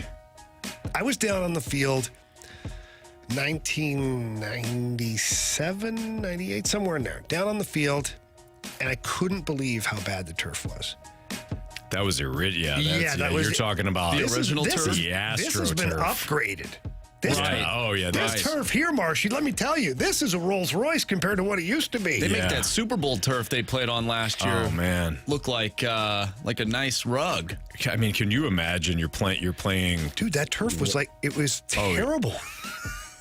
That turf, I couldn't believe it. And the old Eagles turf, was like legendary terrible. Really? Because they played at the same venue as the Phillies. So they would just cover up, the dirt spot. But I remember players would go over the seams. Yeah. They'd say, look at this. Got blown ACL all over it. What was that place called? Where at? The old Phillies and Eagles. Not Veterans. Veterans. Right? It is Veterans. Yeah, it's Veterans. Yeah, Veteran Stadium. Doesn't sound fun. No. At all. Man. Not great. It's a good thing they don't play a physical sport. Boy, right. It'd be real dangerous then. By the way, I don't know if this. So this kind of connects a little bit. Have you guys seen the Netflix documentary on American Gladiators? Yes. Yeah. I just started watching it last night. It's amusing. It's awesome. I'm in the second episode. Holy smokes! Like I grew up on American Gladiators. Yeah, yes. I remember all the gladiators and all the events. My favorite was the assault with the tennis balls. It was awesome, right? I forgot though, like the early episodes. Oh. No helmets. It was like Squid Games. They took their life in their own hands. The one guy laser that kept showing the one he took the shot off the dome there. Somebody just ran right through they him. did they swung. They did that one. What was the? Yeah. You just stand there and someone swings and tries to knock you off. Malibu took his own knee to his face on the way down. Oh yeah. Yeah, that was a little rough. Got right back in there. Yeah, he did. Didn't need a blue tent. No, he's ready to go. All right, it's Fastlane on 101 ESPN. We'll get the Gauntlet next.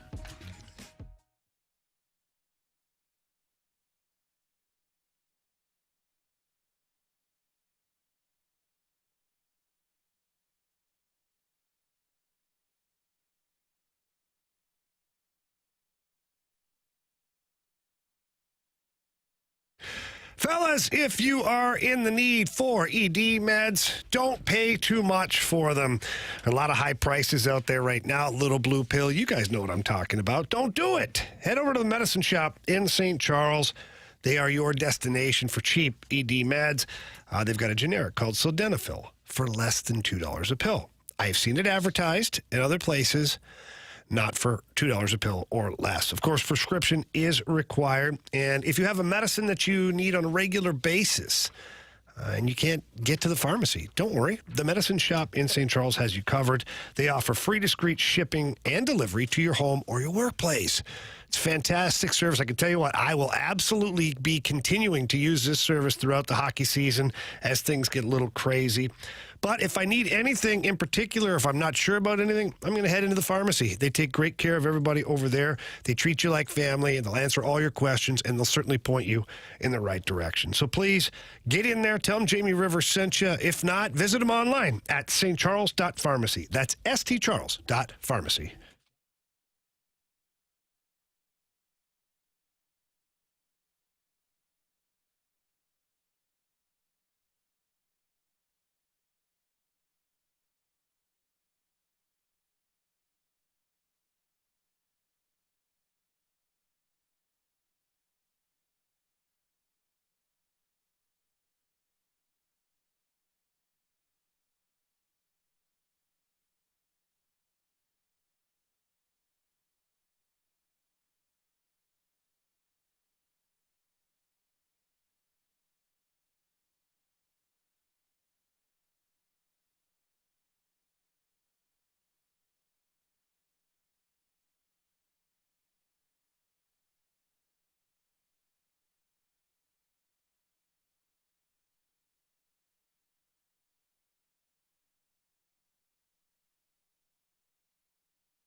Warriors, 4 categories, 1 challenger.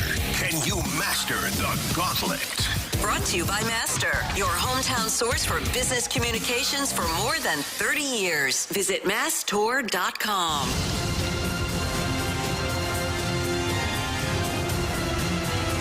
4:03, your time check is brought to you by Clarkson Jewelers, an officially licensed Rolex jeweler with Jamie Rivers and Andrew Marsh. I'm Anthony Stalter. Time for the Gauntlet, and we have Paul. What's up, Paul? Not much, Anthony. How are you? Doing great. Is this your first time in the Gauntlet or no? Actually, this is the Rain Man of sports call. I'm 1-2-1 on sports trivia. Okay. Because I beat Brad Thompson, got on 1.0, and then of course Jamie had to kick my butt 5-2. But I took Randy Carricker the tiebreaker one time. Wow, so you've been all right. So a couple of appearances. I faced him twice too, so I'm trying to give myself the benefit of the doubt and get my scoring like soccer or hockey. Like I went to a draw with Randy instead of losing outright. All right. So Gauntlet 1.0. This is your first crack at Gauntlet 2.0. Yes. Okay, great. Would you like to take on Jamie Rivers in a revenge spot? Would you like to take on Andrew Marsh or me? Well, I'm kind of disappointed in the wheel. I was going to take on Jamie in a revenge spot, but I don't trust the wheel, and I don't want hockey with him again. And I know if I take you on, I might get hockey too. So I think I'm going to take Marsh on and just hope that the wheel spins baseball. Okay. I like the breakdown, Paul. I like it. All right. So, Marsh, well, before we tell Marsh to go into the cone of silence, Paul, go ahead and tell Marsh to spin the wheel. Okay, Marsh, spin that wheel. No hockey. Boy, that's a healthy spin, too. It was. All right, so Marsh is going to make his way into the cone of silence right now. I know, Paul, that you said you don't want to see hockey.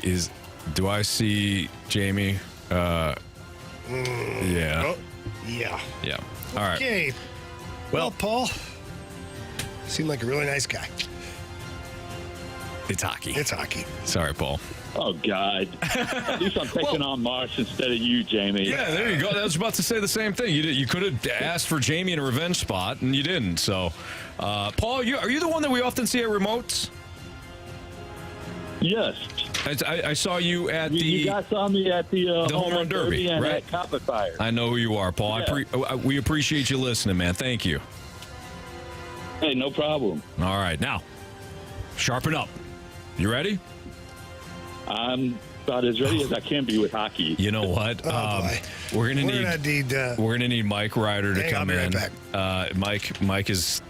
So we've got some audio that we need to play here, and we don't have a board operator because Marsh is our board operator. So Mike Ryder is going to make his way back in, and he's going to be.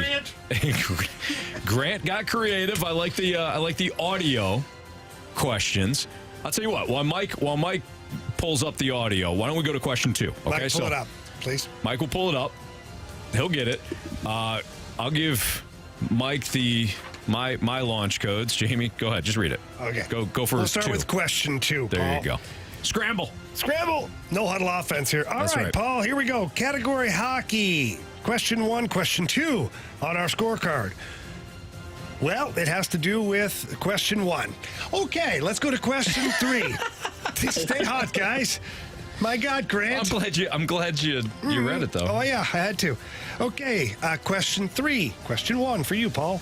The LA Kings advanced in the playoffs. Hang on, it has to do with question 1 again. Oh, my God. All right, go to 4. All right. 4 does not. Have we got the audio? Let's just do that because, my God, I'm getting dizzy. All right, back to question 1. Here we go. In the 2013 playoffs, the Blues took a 2-0 series lead on the LA Kings after this late game-winning goal. So who scored this goal? Pollock's going to race it down. No icing. Hard rim by Pollock to the near side. Later on, Jared Stoll. Sobotka's going to get checked, but the Blues get it in. Stewart hits it. Score! It's just given the St. Louis Blues a 2-1 lead as he sneaks it inside the far post. And what a great time for his first career playoff goal. So who scored that goal in the 2013 playoffs with the Blues taking a 2-0 series lead on the Kings?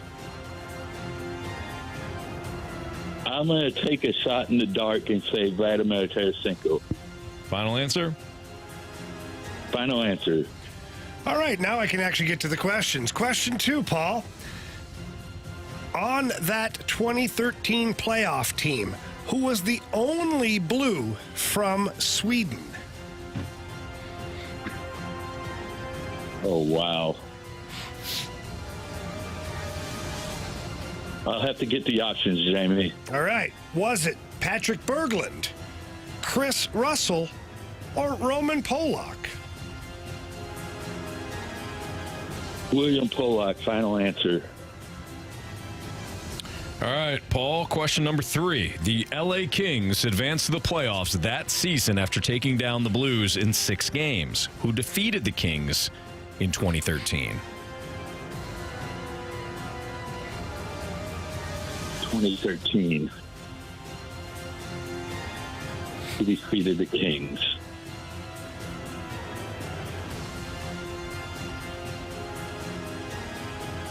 Oh, give me the options, Anthony. Sure. Nashville Predators, Chicago Blackhawks, San Jose Sharks. Well, I was thinking the Sharks, so I'm going to go ahead and go with them. Sharks, final answer? Sharks. Final answer. All right, Paul. Final question of the day. Before they won the Central Division in the 2020 shortened season, what year was the last time the Blues won the Central Division?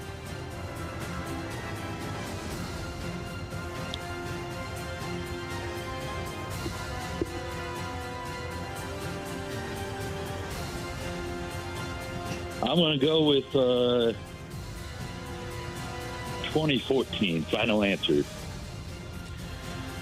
All right. Well, welcome back, Marsh. Paul, how you feeling? Well, I'm feeling a little bit better than Jamie, but not by much. Okay. I'm not too confident because of that audio question. Sometimes I, remember the game itself. But Sure. All right. Well, we'll see how Marsh we'll does. just have to wait and see. Marsh is back from the cone of silence. We'll give him a second to plug in his earphones here. Oh, no. I left my water in the cone of silence. This is not good. No, this is the first. We got This is Mike the Ryder. first time. Oh, throwing water around the soundboard is a great not idea. great. Nice toss, though. goodness. Okay, Marsh, are you ready? I'm ready. Let's do it. We had a bit of a fire drill here, but we got Did it. we ever? In the 2013 playoffs, the Blues took a 2-0 series lead on the LA Kings after this late game-winning goal. Who scored this goal? A late. Oh, my gosh. No, I think that water went down the wrong pipe. I think you can push the audio. Yeah. Marshy. Ryder has set it up so you won't. Yeah, just click, just push play. Yep. Okay. So you won't see it. Who scored this goal? Pollock's going to race it down. No icing. Hard rim by Pollock to the near side. Played around Jared Stoll. Sobotka's going to get checked, but the Blues get it in. Stewart hits it. Score! It's just given the St. Louis Blues a 2-1 lead as he sneaks it inside the far post. And what a great time for his first career playoff goal. Wow. Can you read the question again? I don't need the audio. I just need the question. In the 2013 playoffs, the Blues took a 2-0 series lead on the LA Kings after this late game-winning goal. Who scored the goal? I have a feeling it's Adam Cracknell, but I'm going to need the options. Ian Cole, Barrett Jackman, or Vladimir Tarasenko?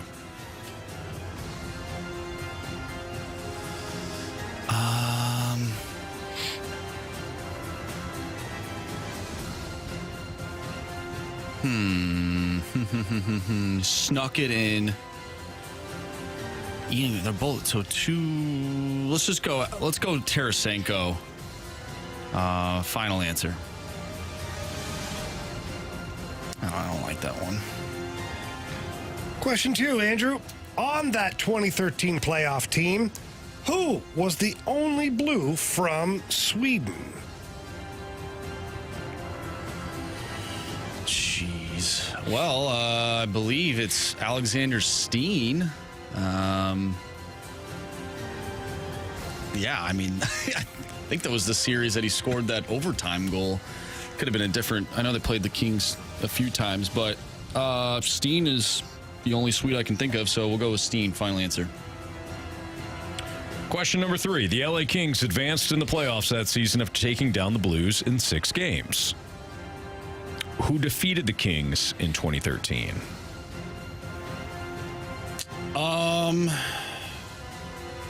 Okay, so this would have been the second time they played because I think they did not go to the Cup final that year. That would have been the Blackhawks that beat them. But it would have been either the Blackhawks or the Red Wings because I think those two teams met in the conference. No, it's either the Blackhawks or the Red Wings, and I can't remember which one it is.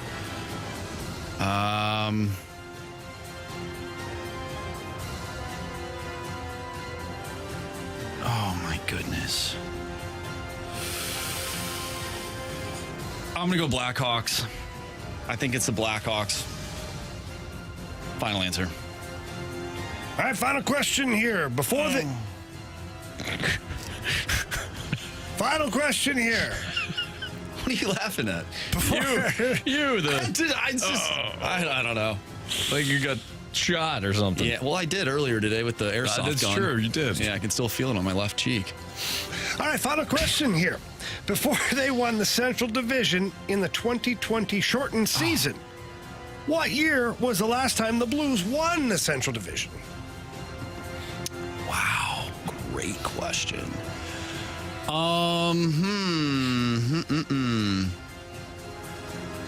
You know, I think it was 2012.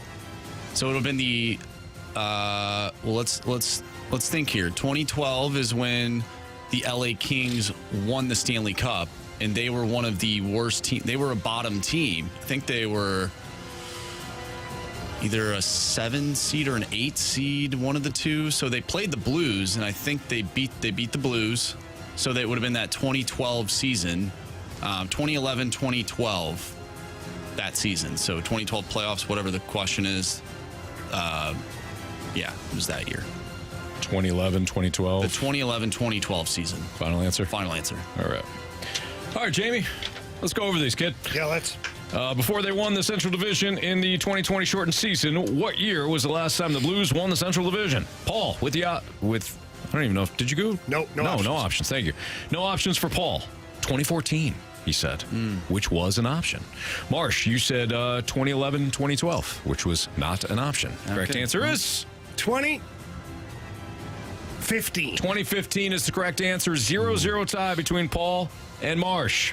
In the 2013 playoffs, the Blues took a 2-0 series lead on the LA Kings after this late game-winning goal. Who scored this goal? And we played the audio. Paul, you said shot in the dark, Vladimir Tarasenko.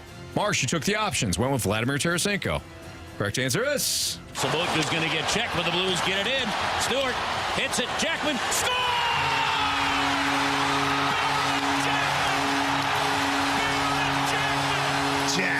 Jax. It was Barrett Jackman who scored that goal. Yes, so it was. And he did the X.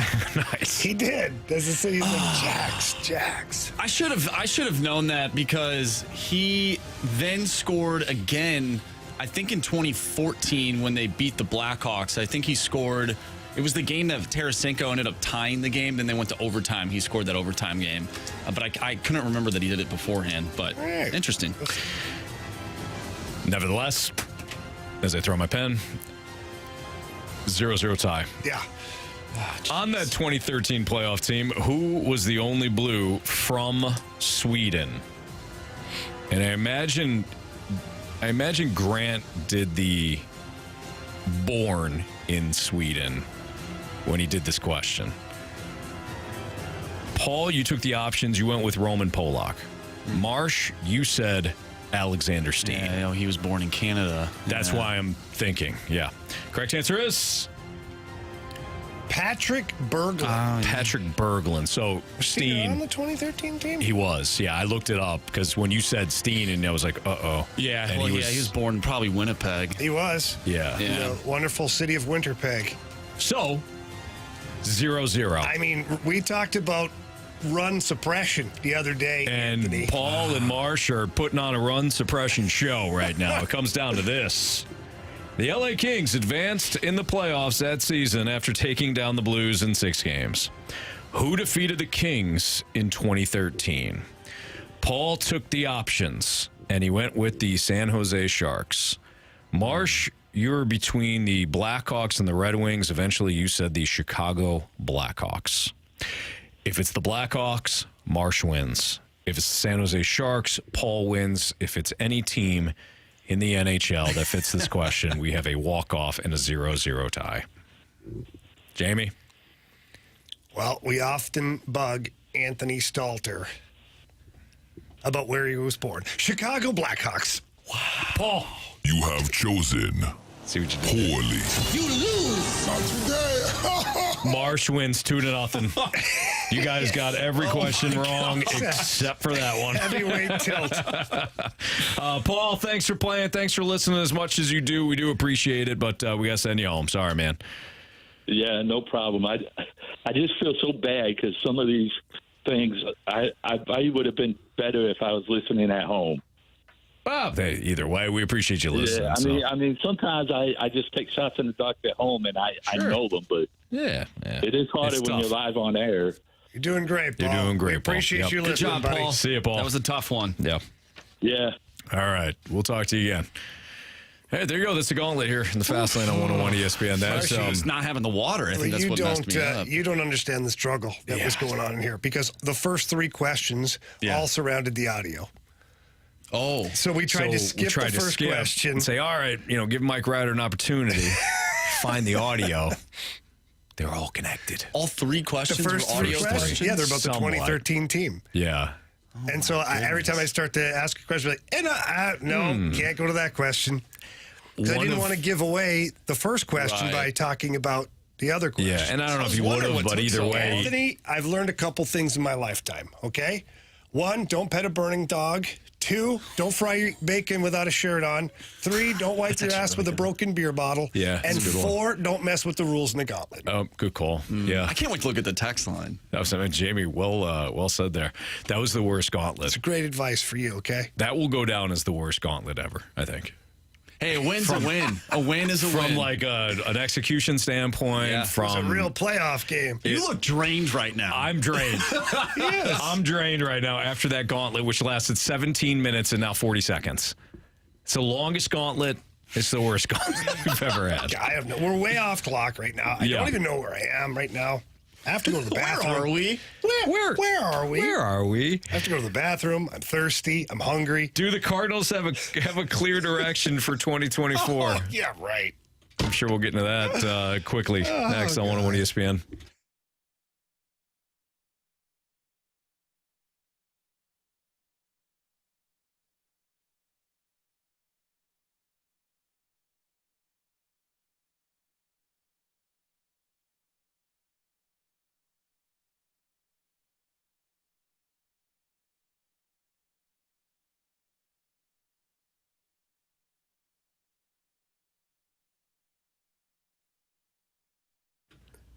Selecting the right real estate agent to sell your home is quite possibly the single most important factor when you want to sell your home. Imagine needing heart surgery and you choose just any old surgeon. No, you want the best, right? So if you're selling your home, you want the best. The best is Gloria Lou with your home sold guaranteed realty. Gloria will give you multiple selling options, by the way, when selling your home. For 20 years, Gloria has been helping all home sellers just like you get the most money for their home. She's got experience, she listens, she has a proven track record, and she has guarantees. Whether you can't just rely on any other agent to get to the closing table. Gloria Lou gets you there. So please give her a call. She's going to take great care of you. She's got a database with thousands of buyers ready and willing to purchase your home. That means more money for you in the end and quicker sales. That's what we want, right? So please, again, call Gloria Lou. Tell her Jamie Rivers sent you. That number's 314-325-6888. Again, that's 314-325-6888. Or you can visit GloriaHasTheBuyers.com.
Do the Cardinals have a clear direction for 2024?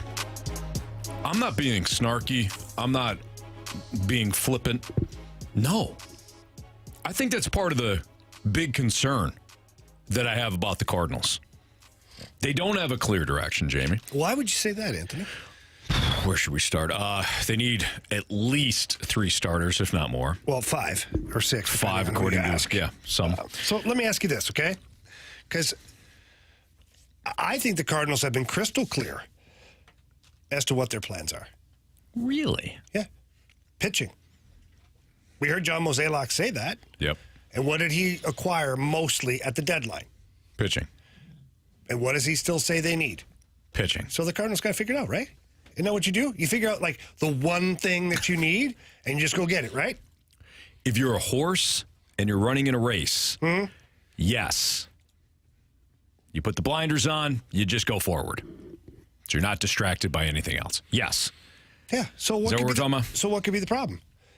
If all they need is pitching, and you go get pitching, problem solved, right? Wrong, Anthony. Wrong. Who the hell's your outfield next year? Oh, it's no, I got this. No, go ahead. Jordan Walker. Rhyme them off, please. Lars Nootbaar. So hang on. That's 1, 2. Go ahead. Tyler O'Neill's still on the roster. Yep. 3. Richie Palacios now, 4. I guess. Let's see here. Dylan Carlson. Yep. 5. Of course, you got your infielders that are also outfielders. Tommy Edman. Yep. 6. Brendan Donovan. 7. Have you said Burleson yet? Apparently now. No, Alec Burleson. Yeah, and 8. apparently now Wilson Contreras. 9. Hey, you got 9 outfielders. No problem there, right? No. Problem is there's only 3 that get to play in the game. I don't follow you. There's 9. There's 9 that go on the field, so. That would be nice on some nights. Depends on who's pitching. That's right. You don't want those little squibblers to find the hole. Very true. Yeah. So, you have 9 outfielders that you could possibly use. Guess what you don't have? Pitching? A starting catcher. Oh. Apparently you don't have a starting catcher either because you're asking Wilson Contreras, pretty please with sugar on it, can you play a corner outfield in the DH? I don't know that to be true. I'm assuming. That's my opinion on what I'm getting out of all this stuff. So, once again, going back to your Dexter Fowler reference that you use all the time, which is very accurate, and I understand why you use it. Oh, we need a center fielder. Oh, we got the center fielder. Oh, we need pitching, right? Oh, we got the pitching, but you forgot 2 other areas that could hurt your ball club as well. So if you're singularly focused on pitching and pitching alone, you've made a mistake. Now, if you're hyper-focused on the pitching, knowing there's other things to address, I'm fine with that. Because the pitching, to me, if you put it in order of power rankings, right? Yeah. On the podium, your gold medal of needs is pitching. Your silver medal, probably catching. Based on how important the catching position is, even though, Wilson Contreras ranks in some of the higher categories in catching, it doesn't matter. Apparently he doesn't call the game properly and doesn't frame pitches. Can't tie his cleats, apparently. I'm willing to accept that. But the bottom line is then you need a catcher. Right. That fits your needs, whatever it is. Whatever those are. So catcher, silver medal. The bronze medal is your 9 outfielders. Who the hell's playing outfield? Right. You can probably keep 5 of them. Because, like, Richie Palacios, he has helped his case so much. Because he plays second base, and he can play anywhere in the outfield. So you want to bat off the bench or give somebody a rest? He's your guy. Yeah. He's got some pop, way more than anybody thought he had. I mean, at least more than I thought he had. He's got some speed. So Palacios could be that extra that 4th or 5th outfielder. But then who is your top 3? Walker has to play. Newt has to play. Edman has to play. So where the hell does Donovan play? So the Cardinals have a big problem here. And if they're only isolating pitching and pitching alone, we're going to have the same conversations next year about a different position or multiple positions that they need to improve upon because they missed the boat again. You're absolutely right. You're absolutely right. When you're a company and you start to lose profits a couple of months, you don't panic after 1 month, but after a while a trend emerges. Okay, you want to make changes.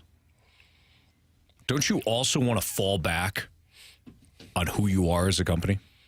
Well, you want to go what's back to... What's our mission statement, you want right? to go back to the roots. Yes. What are we? What are we? What do we provide? What are we excellent at? Did we get too far away from that in trying to improve ourselves? Because we got to keep up with the times, too. But did we get too far right from where we were? So how do we get centered? What do you fall back on, right? Yeah. You're somebody who owns multiple companies. You got to go back to the roots of what you truly are. And you also have to backtrack. If, like, at the end of the line is where your biggest problem is, I guarantee you that on your way to that big problem, there were other problems and things that happened that you didn't recognize, or that you overlooked. Or you didn't address? Yeah. Okay. Using that analogy, the Cardinals have been hemorrhaging profits now for, they think only a couple of months. They're very profitable, Anthony. Well, you give them. Let's stick with the analogy. What do you fall back on, though? What do you fall back? Because at one point I knew they were about pitching and defense. I can't say that that's what they're about right now. Well, they're not. They're absolutely not that. So the numbers bear it out this year. You had no pitching, and your defense was suspect at times. That's the other problem, Jamie. So you're right. They like fix one leak. They're like, oh, there's no more leaks now. No, you had a leak back there too, and another one over here that's getting bigger. But you just patch it. They fix move on. They fix the biggest leak. Yes, thinking that this is the only thing that's going to sink the ship. Right. Meanwhile, the small leaks continue to fill the ship with water, and ultimately you sink anyways. Yes. But the Cardinals overlook that because they just take everything. They take all of the caulking gun. They take all of the silicone and fill that huge hole. Use the whole thing of it. And then look back 3 months later, and those little wee holes have you about to sink, and they have nothing left. Mm-hmm. Yep. Man, it's a mess. It is. It's a mess. I like the offense. That's about it. But even within that, like you're saying with the outfield and the musical chairs. Text line never fails. Someone says the defensive metrics that I see throughout the Major League Baseball have Contreras as a top 10 catcher defensively. I don't know which metrics you're using. It doesn't matter. I did a little research before the show. I didn't do enough. I should have came armed with way more. Mm-hmm. But there's a few categories for sure where he is top 10 in catching metrics. Okay. Not offensively either. I'm sure it's probably his pop-up and, his velocity to second base. Like, he's got a couple things going for him. My point is he's not Yadier Molina. He's not going to win a Gold Glove as a catcher. But, my God, can you not get over some of the obstacles or work with him? Like, why does it have to be his fault? Why can't it be your fault? Yeah. As the coaching staff. All right. Moving forward here. We'll do a very quick Stalter stack up next on 101 ESPN.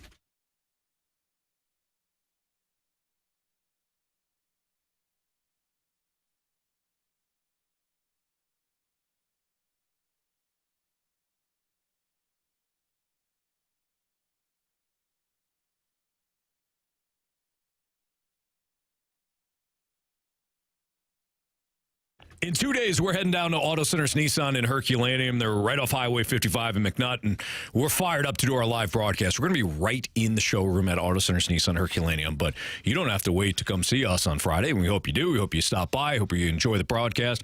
But more importantly, we hope that you take advantage of Auto Centers Nissan's huge anniversary sale.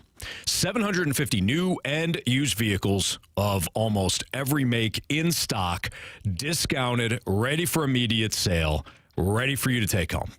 So if you're looking for trucks or SUVs, sports cars, crossovers of any kind and every kind, Auto Centers Nissan Herculaneum has them.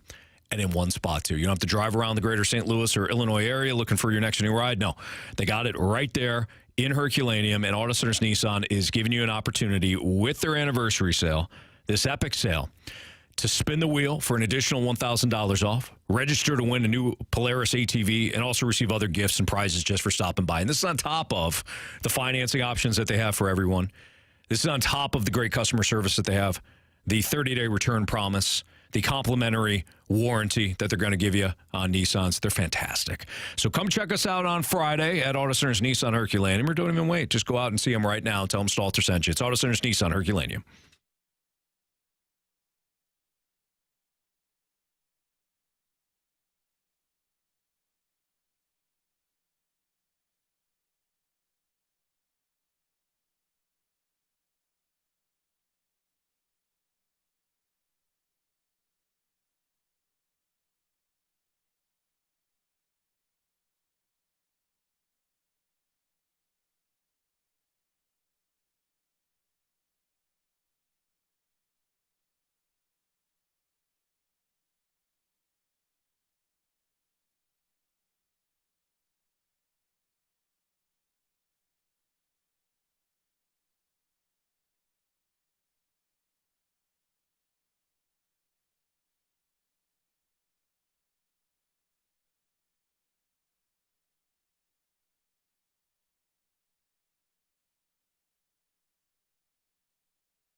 101 ESPN Sports Center.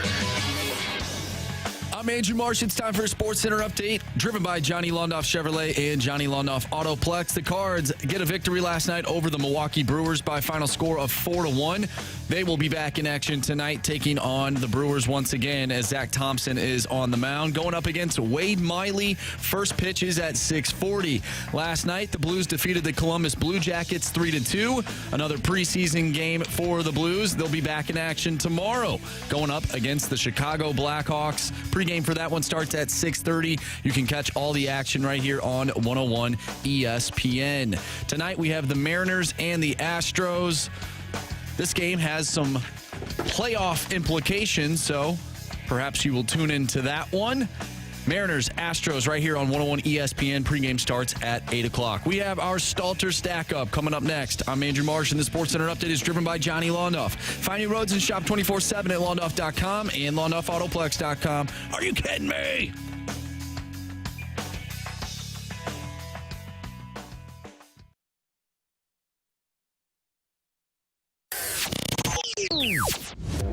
It's time for the Stalter Stackup.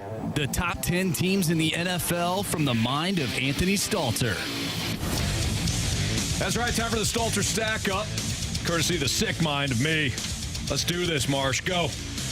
The number one team in the NFL, according to Anthony Stalter. No reason to move them up. San Francisco 49ers took care of business again last Thursday against the Giants. They did what they did the previous 2 weeks, Jamie. They beat a bad opponent. They beat an opponent badly. Positionless football, guys. We have seen the NBA move away from positions, right? Set positions. 49ers are doing the same thing in the NFL. They can have Deebo Samuel in the backfield. They can have Christian McCaffrey in the backfield. They can have Christian McCaffrey in the slot. They can put Deebo Samuel in the slot. They can move guys around constantly. It's difficult to defend that offense. And, of course, that defense, stud at every level. They're fantastic. Jamie, what do you think Kyle Shanahan's favorite position is to put these guys in? I think it's the successful ones. Yeah, the position that they're the best at. Gotcha. Mm-hmm. You know, like you can have a guy in several different positions, but there's always one position that you excel in. For sure. You know? I think that's kind of the way I look at it. I mean, I think that's... I'm like, what's your best position? Wow. Let's do that. Yeah. Or let's play that. It's prolific. Is that what the offense is called? Prolific, yeah. Prolific offense. Okay. Mm-hmm. Yep. Number 2. The number 2 team that I have is Philadelphia Eagles. Took care of business just like the 49ers did. They did it in Tampa. Who'd you say? The Eagles? Yeah, Eagles. What? All right. Yep. No, it's the Stalter Stackup. I can't interfere. Go ahead. I'm sorry. Did you not like what they did to your Tampa Bay Buccaneers? One, I did not appreciate it at all, but they also didn't blow them out of the friggin' water either. So they absolutely did. They didn't wow me. They dominated that game from start to finish. Did they do a Dolphins versus Broncos? No, they didn't do a Dolphins versus Broncos. The Broncos are just handing out second place to a team that could barely beat the Buccaneers. Really? Yeah. They won 25-11. The Bucs didn't score until the fourth quarter, virtually. Yeah, well, it's the wrong pick, Anthony, but it's a Stalter Stackup, so go ahead. Yeah, the Eagles, too, okay? Fine. They're NFC champions, and there's no reason to keep them out of 2. Well, there is. Marsh, go. Number 3. Kansas City Chiefs, defending champs. The defending champs, Kansas City Chiefs. You're caught up in the Swifties. That's what you are. I had them third last week. Honestly, they should probably be 1 because they're the defending champs. But we saw them struggle a little bit offensively. But last week when we did this, I said, don't worry, they're going to be fine. Offense going to light it up. 41 points against that. That juggernaut. Yeah, that's right, Anthony. That group of 5 team, the Chicago Bears. Can't believe it. I did hear Anthony listening to Red earlier in the office. It was Taylor's version, actually. So maybe that's why he's a little biased. Mm-hmm. My wife, Kristen, loves Taylor Swift. Loves her. Well, apparently she's influencing the Stackup. Not your wife, that is. Not my cup of tea. Taylor Swift. Number 4. Number 4, I have the Miami Dolphins. It's about time. What do you mean it's about time? They should be 2. Who out of the 3 of us had them win the AFC East? Because I don't remember you doing that. I don't even think you had the Dolphins in the playoffs, and you only had 7 teams. That's a lie. I didn't have. You didn't have them in the playoffs. Get it right. You get it right. If you're gonna point fingers, get it right.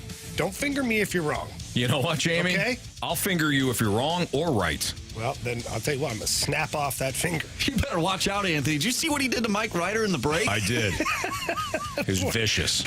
You know what, Anthony? Did he deserve it? No. But every now and then you got to send a message, right? Dolphins 4. After winning 70-20. Number 5, I got the Buffalo Bills. The old Buffalo Bills at number 5. Anthony's been into the cough syrup today. My God. Well, Marsh thought they were going to lose the last 2 weeks. All they did was blow out the respective opponent. I told Donnie the other day, you're welcome. Raiders last week. I was talking about. Raiders 2 weeks ago. Commanders last week, 37-3. They're running the ball, guys. They're actually running the ball with James Cook. It's nice to kind of take a little pressure off of Josh Allen's shoulders when you got other playmakers. And that defense was disgusting on Sunday. I got the Bills 5. Number 6. Had to drop the Cowboys. Had to drop them out of the top 5. You lose 28-16 as an 11.5-point road favorite. Got to drop you. Dallas in the red zone the last 2 weeks. And this is a game 2 weeks ago that they thumped the Jets. 3-11. Since when does the red zone matter? It matters a lot. It's like runners in scoring position, Anthony. A lot. It's like being on the power play. You make your money as a quarterback on third downs and in the red zone, and Dak has been bad. And this is not just 1 week. This is the last couple of weeks now for the Cowboys. Dan Quinn can go back to the drawing board, too, a little bit defensively. Well, he lost a big piece, though. He did lose a big piece. Oh. The Cardinals did whatever they wanted in the first half, though. He can't do that good. They need to lose in order for him to become the head coach. Anthony, That's true. It's a good point. That Cardinals team's a juggernaut. That Cardinals team is thus far playing very hard. Yeah, they are. Is that why they looked awkward? Well said. Number 7. I got the Ravens. I had the Ravens in the Super Bowl with Jamie. They're terrible. They're not terrible. They got some things to iron out. That new OC has ruined that team. No, Bring he back hasn't. the old guy with the 3 plays. Okay. Those 3 plays worked. Bring him back. He got an MVP with those 3 plays. The Ravens have not picked up first downs when they've mattered. You know, like key situations in tight games, especially on Sunday, third down and short, not picking it up. They had every opportunity to win that game, a game that, you know, they should have won handily. But the Colts also, Matt Gay, their kicker, had, I think, 3 or 4 50-some-odd yard field goals in bad weather. So give credit to the Colts. They played hard. Ravens, again, that's an opponent they should beat. They can't run the ball. I think that's the bigger issue. It's not necessarily the passing game. The defense is fine. But I still got them 7. I'm not going to jump off the bandwagon quite yet. Number 8. This one's going to surprise a lot of people, but they they've not faced a good quarterback yet. They faced a hobbled Joe Burrow. They faced Kenny Pickett, and they faced Ryan Tannehill. But the Browns' defense has been suffocating. Deshaun looks not good. He made a pass backwards about 20 yards behind him to nobody. Yeah, it was a good lateral. Yeah. That's, you know what, when you're under pressure as a quarterback, For sure. they advise you, turn, throw the ball backwards like a lateral so the other team can get it. Yeah, we call it the old flea flicker. Don't throw the ball away forward. Yeah. Throw it backwards. Nonetheless, I like the defense there for Cleveland, and these other teams are all shaky too. So I got the Browns 8. Number 9. These 2 teams could flip, but number 9, I got the Packers. They came back on Sunday. Jordan Love, they really should be 3-0. They could be 1-2. They crushed Chicago. Yes, there's 1 win. They crushed Chicago. Last week they should have won. They should have beat Atlanta. They didn't. And this week they did the old flip-flop. They probably should have lost this one. Nonetheless, Derek Carr got injured. Jameis Winston had to come in. But they were up. The Saints were up 17-0. Well, I'm saying they could have put up more points, is what I'm saying. The Saints could have? Yeah, with Derek Carr. Have you liked what you've seen out of the Derek Carr-led offense for the Saints thus far? No, but I like the 17 points they had put up before he got injured. But 7 came from the punt return for a touchdown. I'm not impressed with the Saints at all. I'm not either. I had them winning the NFC South. They probably still will, but that Saints team has not been good. Anthony, just let me be jealous for 5 minutes. Okay. Packers 9. Number 10. I got the Lions. Damn it. I probably should have the Seahawks because they actually beat the Lions.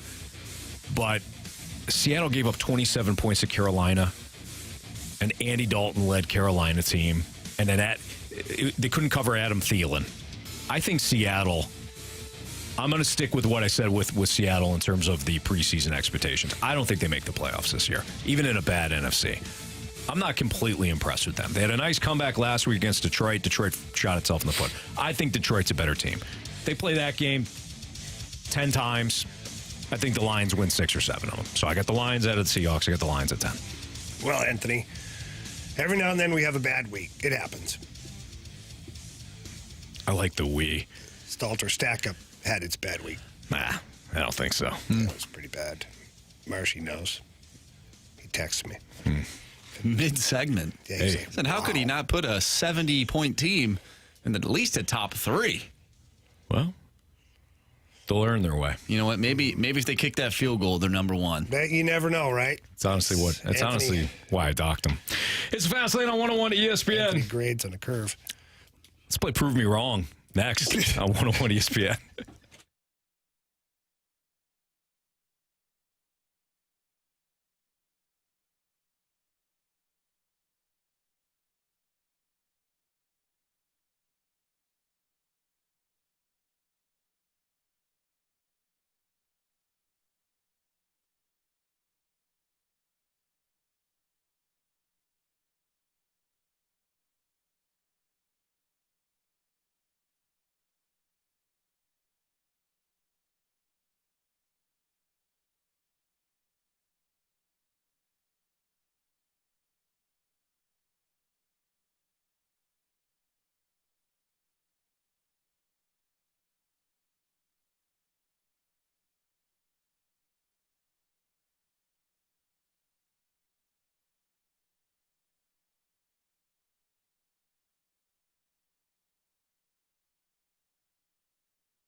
Prove me wrong, kids.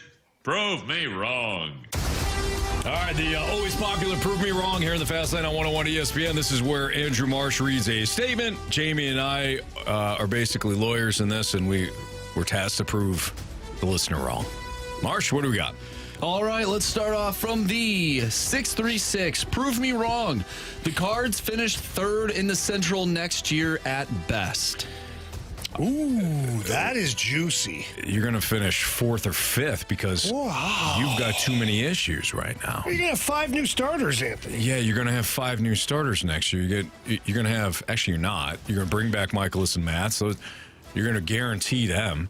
And then when you fiddle around and, when you play with your food all off season, instead of actually doing, I don't know, I'm going to run with it now. Hang on, let's isolate this. Where did you get that? Play with your food, because my kids always play with their food. In 4 years of radio with you, Anthony, I've never heard you say, like playing with your food, like a cat playing with his food. Like I've never heard you say it. And then in 2 days, you've said it like 4 times. That's because my kids are always playing with their food, and it angers me sometimes. I'm like, stop, like let's either eat or don't. But have you ever done the airplane with your kids? The whole open up, like no. Has your wife? No. Never. The airplane thing? No. I know exactly what you're talking about, but no. What about the train? The chugga, chugga, chugga, chugga, choo-choo. Because, that would technically be playing with your food. So you'd be setting a poor example. What are they doing? They're throwing spaghetti on the wall? I think what you're talking about is more like a cat. So cats are vicious where they don't just kill their prey right away. Right. They injure it and then play with it and damage it until they're bored, and then they eat it. Mm-hmm. So I think that's what you're talking about. Okay. Well, how would you say that then? I don't know. You just say it a lot, and I'm wondering where you got it. Well, I watched your cat play around with... My cat? Yeah. With a mouse. Yeah. Until it was almost dead, and then he ate it. So that's actually what I was referring to. My cat, my daughter's cat, that lives at my house 24/7, 365. Did you clean that litter box today? No, we had one of the boys do it yesterday. But that cat gets on my desk every day while I'm at work and knocks off everything on purpose. Of course. Videotaped it one time and sits there waiting and then just goes and knocks it off.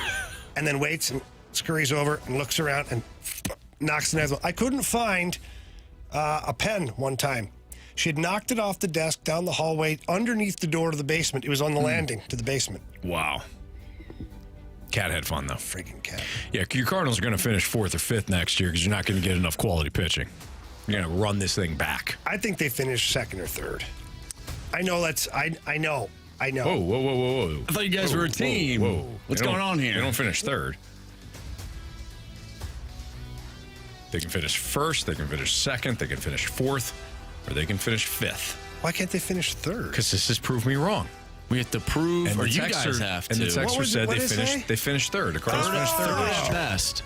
Yeah, they finished 4th. Jeez. Anthony, this is that game. Maybe this is the one that gets me. It's not, but this is now going to get you. Okay, that was excessive. You guys went from getting the buzzer correctly, the ding, then you started talking about who knows what. Cats. Some cats. You getting the X. Then Anthony brought it back. He brought it back. And then you two were on different pages. And that's when I came to the conclusion that you guys did not prove this texter wrong. Can I be honest for a second? You forgot what we're doing. Yeah. Halfway through my cat playing with the food, and then I forgot the whole prove me wrong was the sales pitch of prove me wrong, and then I just fell on my face. Okay. Anthony, I hold myself personally I appreciate responsible for that X. Hey, you're fine. You're going to be great now. So let's just get back on the... Do me a favor. Can you stay focused, please? I'll try. All right. I'll try. From the 618... Prove me wrong. NIL and transfer portal will end the Alabama dynasty. Ooh, that is juicy. You mean the dynasty that has produced how many national championships now? Yeah, before under NIL, Nick Saban? though. Oh, come on. NIL has always existed, Jamie. Now it's just out there. Paper bag money. Exactly. You don't think Nick Saban's going to still be able to recruit? Yeah. You don't think Nick Saban's going to be motivated by this now? you don't think the blue bloods of the Alabama Alumni Association are going to make sure that the Crimson Tide continue to be in the conversation? Right. Damn right they are. Yeah. All those guys have gone off with tech companies, oil money, politicians, you name it. They want Bama to be in the conversation. So they will be back. Imagine Nick Saban sitting in somebody's family room, right? Son, what are your goals? I want to make a truckload of money. I want to go to the NFL. Done. Alabama's not going anywhere as long as Nick Saban's there. I'll give it to you. It's only been 1 year that they were not in the college football playoff. Yes. Let's not act like it's a 5-year hiatus. Right. This year, we'll see. They only have one loss. And Clemson is more like you can put Clemson in that category. Absolutely. If you say Clemson, I couldn't prove you wrong. Absolutely. Dabo Swinney just doesn't want to get recruits or doesn't want to get transfers. For sure. It's like we're gonna do this the right way. Really, you're getting your ass kicked now. You watch what happens. Yeah, yeah. He's gonna change his tune. Hey, Dion, how'd you do that thing there? Yeah. We got 55 different guys. Right. Can you show me how to? Like it's a computer program. Y'all want to show me how to do that, please? You guys see how fast he runs down that hill? Have you seen highlights of that? Yeah, he's gonna hurt himself pretty someday. fast. He might trip and fall. Yep. Have you, watching that, have you ever wished that he does trip and fall? No. I do. Oh, no, I do, that's guys. terrible. No, I do. He's kind of a smug, pompous dude. Yeah. And I'd say it to his face. Doesn't bother me. Running down that hill. I believe You that. said it. Yeah. Dabo, come see me. I want him to trip and turf burn. And then he's a psychopath, right? So he will coach through it. You'll go to the sidelines, and if he's sitting there with like turf burn on his face, you know it just hurts like hell.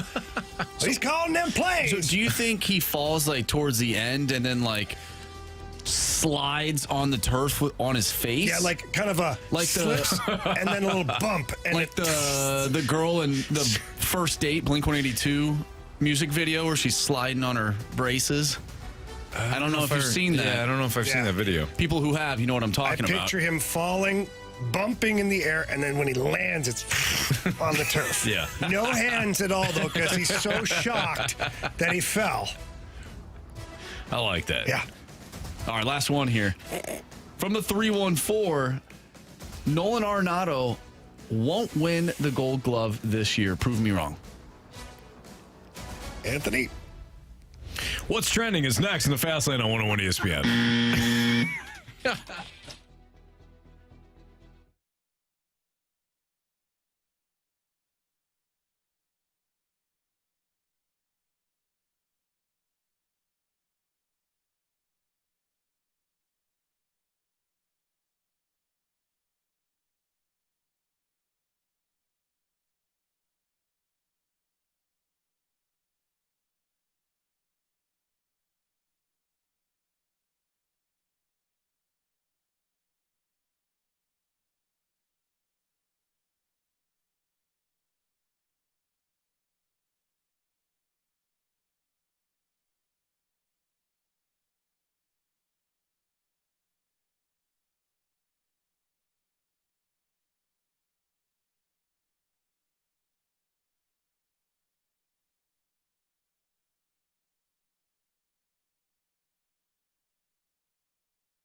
world of sports, the Fast Lane has you covered with what's trending now. Brought to you by Goodwill. Donate to Goodwill and get a Lion's Choice sandwich coupon.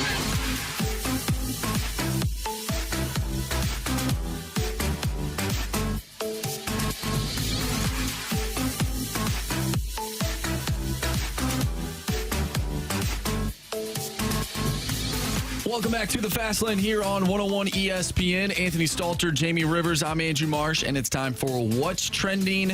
Gentlemen, before the show started, we got a Woj bomb on Twitter or X.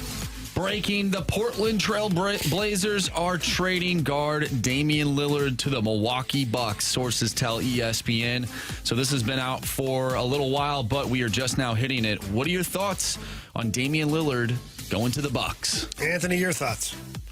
Well, now, I mean, he's out of Portland finally, so we're going to see him play games that are going to be a lot more meaningful moving forward here.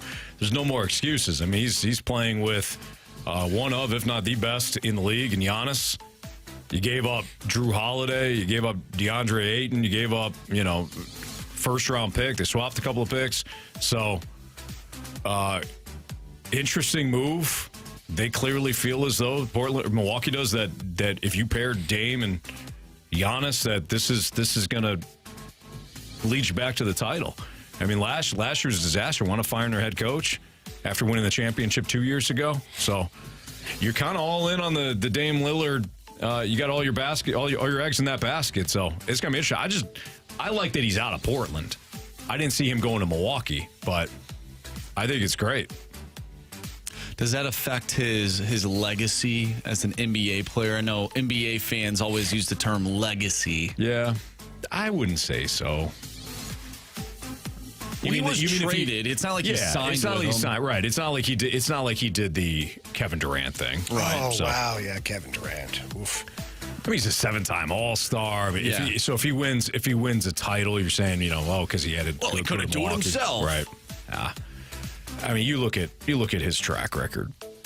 It's phenomenal. So, I wanted to bring up something that everyone is talking about surrounding the NFL. Could be the biggest news. No, it's not Taylor Swift and Travis Kelce. It's the tush push. Everyone keeps talking about the tush push because the Eagles just played on Monday night. I mean, why wouldn't you be? Exactly. Some people want to outlaw it, though. They're not a fan of the tush push. In certain states, I believe it is outlawed still.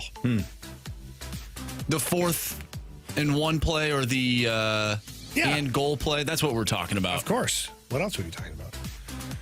Well, that's what we're talking about. Thoughts on the tush push? Should it be outlawed?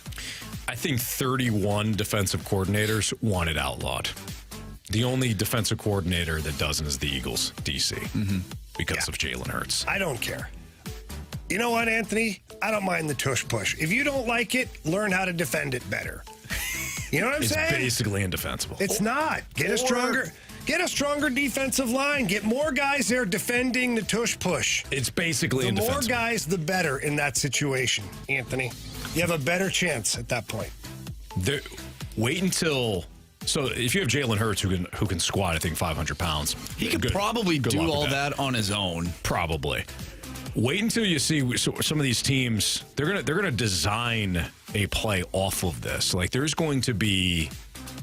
This is what happens in the NFL. Like you take that play, you watch. Somebody's gonna do that and then have a counter to it, something somewhat unique, and it's gonna wind up being a pass play.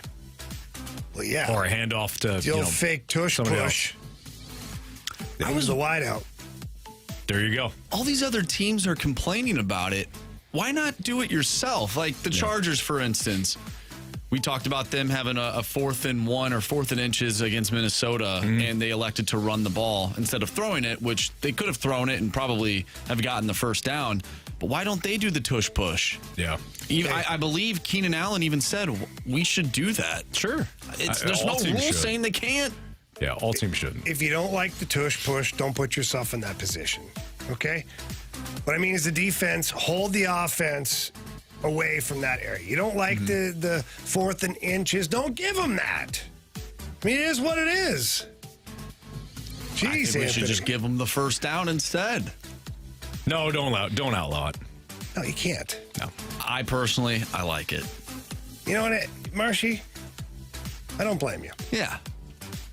Is that all you got for us there, Marsh? Yeah, I think we end on the tush push. All right.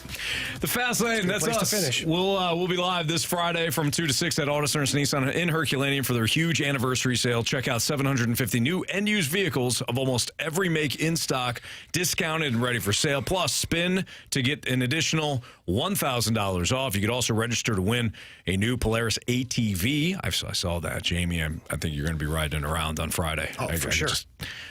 I could see you probably 2 hot dogs in your hand, too, while you ride it. Double fisted. Absolutely. You know it. Fast Lane, that's us. Again, live this Friday from Auto Centers Nissan's anniversary sale out in Herculaneum. Hopefully we see you out there. NFL Fill in the Blank next on 101 ESPN.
Time to play NFL Fill in the Blank here in the Fast Lane on 101 to ESPN. What do you got for us, Marsh? All right, let's start off with Robert Saleh is blank for keeping Zach Wilson as the Jets starting quarterback. Wow. So I don't feel like it's his fault. So I don't know what he is. Is blank is forced to keep Zach Wilson. Yep. Perfect. The quarterback. Because I don't think he wants that. Right. But there's nobody riding in on a big white horse to save the day. Mm-mm. I mean, you go with Trevor Siemian and go for it. Results are likely to be the same. You can go with a number of guys. Like, if I was the Jets, would I kick the tires on some of these recently retired guys? Probably. But how quickly can they get up to speed in that offense? Mm-hmm. Like, are you still another 3 or 4 weeks, maybe 5 weeks away from them being, like, ready? I don't know. I mean, no matter who you pick up at this point, it's going to be very tough for them to kind of get on, get up to speed quickly. Although, hey, Shaky Bakey did it in like 2 hours. So who is the backup quarterback last year in Denver? Denver, that was was it behind Russ? Was it the kid from Mizzou? Was he the backup? No, so he's in Seattle now, Drew Lock. Yeah. Because he was part of that Russell Wilson trade. Oh, that's right. You're right. Yeah, so I don't know who the backup was for My Denver. thought is that whoever the backup was, maybe he kicked the tires on that guy because of Nathaniel Hackett. Yeah. But I don't know. Otherwise, there's no way out of it. No, there's not. Would you? Okay, so let's say Kirk Cousins is not available. Okay, Kirk Cousins is not available. They can't get him. You could do a lot worse than to throw Tennessee a 7th-round pick and say, "Hey, Ryan Tannehill, come to New York." Tennessee's got 2 guys behind. They drafted 2 guys the last 2 years: Malik Willis, and then obviously this year Will Levis. Tennessee's not going anywhere. Ryan Tannehill's is not good, but he's a better option than Zach Wilson. He's a better option than Trevor Siemian. It'll cost you a 7th-round pick. Bring him in. He can turn around, hand the ball off, and not turn the ball over, which is what Wilson's doing. I don't think the whole Kirk Cousins to the Jets thing is going to be. I just don't think it's going to come to fruition because the Vikings are going to try and get back in this NFC North race. Mm-hmm. While by that time, the Jets could be 1 in whatever by the trade deadline. I actually read something that it makes more sense for the Atlanta Falcons to trade for Kirk Cousins. His wife is from Atlanta, from Georgia. So that's what I saw. I mean, he'd do a lot more with Drake London and Kyle Pitts and Desmond Ridder is right now. They actually throw the ball forward, so it wouldn't be a terrible fit. I don't know how I feel about it. I don't know how I feel about it, but all right, it'd be better. He'd be way better than Desmond Ridder, light years. All right, blank has been the biggest disappointment this season. Chargers. Based on my expectations of the Chargers, the talent level, like we knew that Brandon Staley was an issue. But we've known that for a while. And Justin Herbert and the Chargers, their talent has overcome that. They're incredibly disappointing. They should be 0-3. They should have lost on Sunday to the Vikings. So again, based on expectations, my expectations, I would say the Chargers. Yeah. I mean, the Bears were predicted to be terrible. Not by everybody. Some people like the Bears. Yeah, I know. I don't know. I guess the other team I think you can go with, and a lot of people would go with, it would be the Bengals. Yeah, well, that's kind of where I was headed. But then I thought about an injured Joe Burrow, so I kind of cut him a little slack. But if I take Joe Burrow's injury out of it, then, yeah, it's the Cincinnati Bengals because I had them winning this division. And it doesn't have to be a team either. It could be a player. It could be a coach.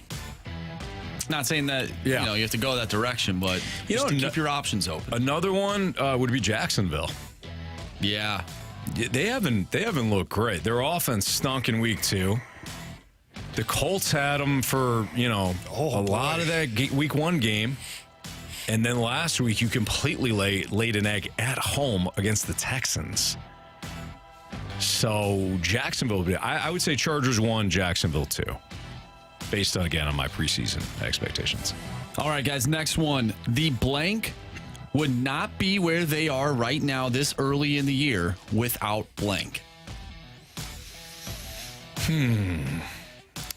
That's a good. Wow, that's a really I'd say good the question. Dolphins wouldn't be where they're at without Tua, because we saw what happened to them once Tua was out for the season last year, Yeah.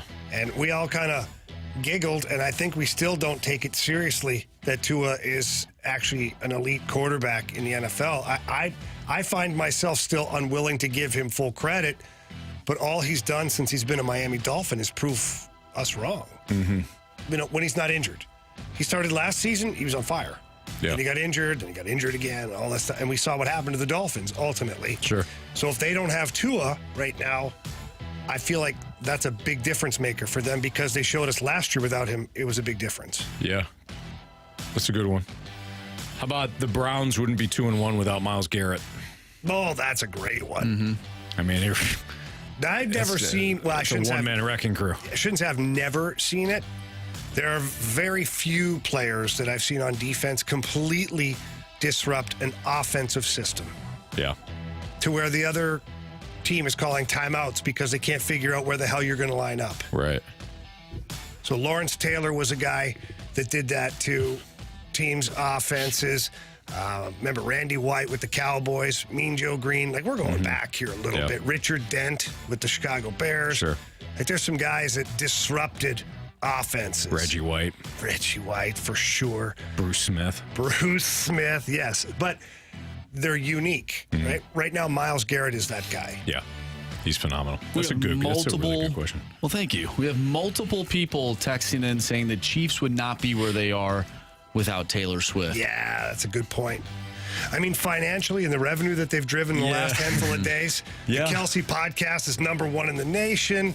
I mean, the residual things that have happened because of Taylor Swift is out of this world. Yeah.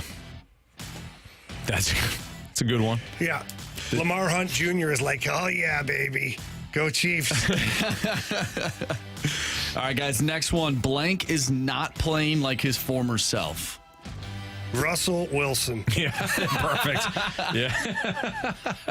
Yeah. That one's going to be hard to beat. I mean, he's terrible. Yep. He is. I've seen some bad. And the drop-off has been so steep. Wow. It's like somebody had a Porsche and took the wheels off the Porsche and just keep hammering the gas. They decided to drive it anyways. Yeah. Yeah. Boy, that's the you talk about a perfect answer. That's a perfect answer. Is Russell Wilson. Yeah. No doubt. Marsh, you got another one, or? Yeah, I got a few more. Blank have the best chance of making the playoffs after being 1-2. Ooh. Well, I gotta go back to my previous. I was gonna go to the Chargers. I'm not. I knew you were going there. I'm gonna go Jaguars. Yeah, that's a good one too. They're the safer play because Indy's 2-1, but I can't see Indy keeping up this momentum. Then you've got Houston and Tennessee. So rebuilding Houston and a Tennessee team that's like they're not rebuilding. They're just caught. They're caught in between. So Jacksonville, they're 1-2. They're better. They're a better team than what they've shown. I don't know if they read their press clippings all summer and just decided to start off a little slow. But I think they're the best 1-2 team, not named Cincinnati. I have the Cincinnati Bengals. I believe. I do. That division is not great. The Steelers aren't great. The Baltimore Ravens have not impressed me. They've been fine. Cleveland Browns I have no faith in. And I don't. Even with our guy Miles Garrett? Yeah, he's fine, but he can't pass the football and catch it. I mean, I'm sure he could, but, he's not the quarterback. Give him a try. I would at this point. But I think the Bengals, if Joe Burrow can get that injury under control, I think the Bengals still squeak into the playoffs. Last one here. If blank gets hot, blank could run the table. No, the Lions. Let's be honest here. Is that not the answer? I don't think so. Okay. Are we eliminating the 49ers and the Eagles and the Chiefs? That is up to you. The Dolphins. But aren't they already hot? Yeah, that's true. All right. The Chiefs, yeah, but they played the Bears, so have they played a full 60 against a competitive team?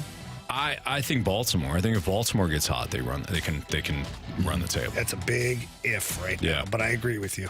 But they got a lot of issues. And that's a Lamar Jackson. Yeah, like if Lamar's an MVP. Yeah. And I think Lamar's played great. I do. But if Lamar catches like MVP status again, yeah. Ravens. He's still got a lot to prove in the postseason, though. It's Fastlane on 101 ESPN. We'll play Beat the Streak, and we'll have our biggest question of the day next.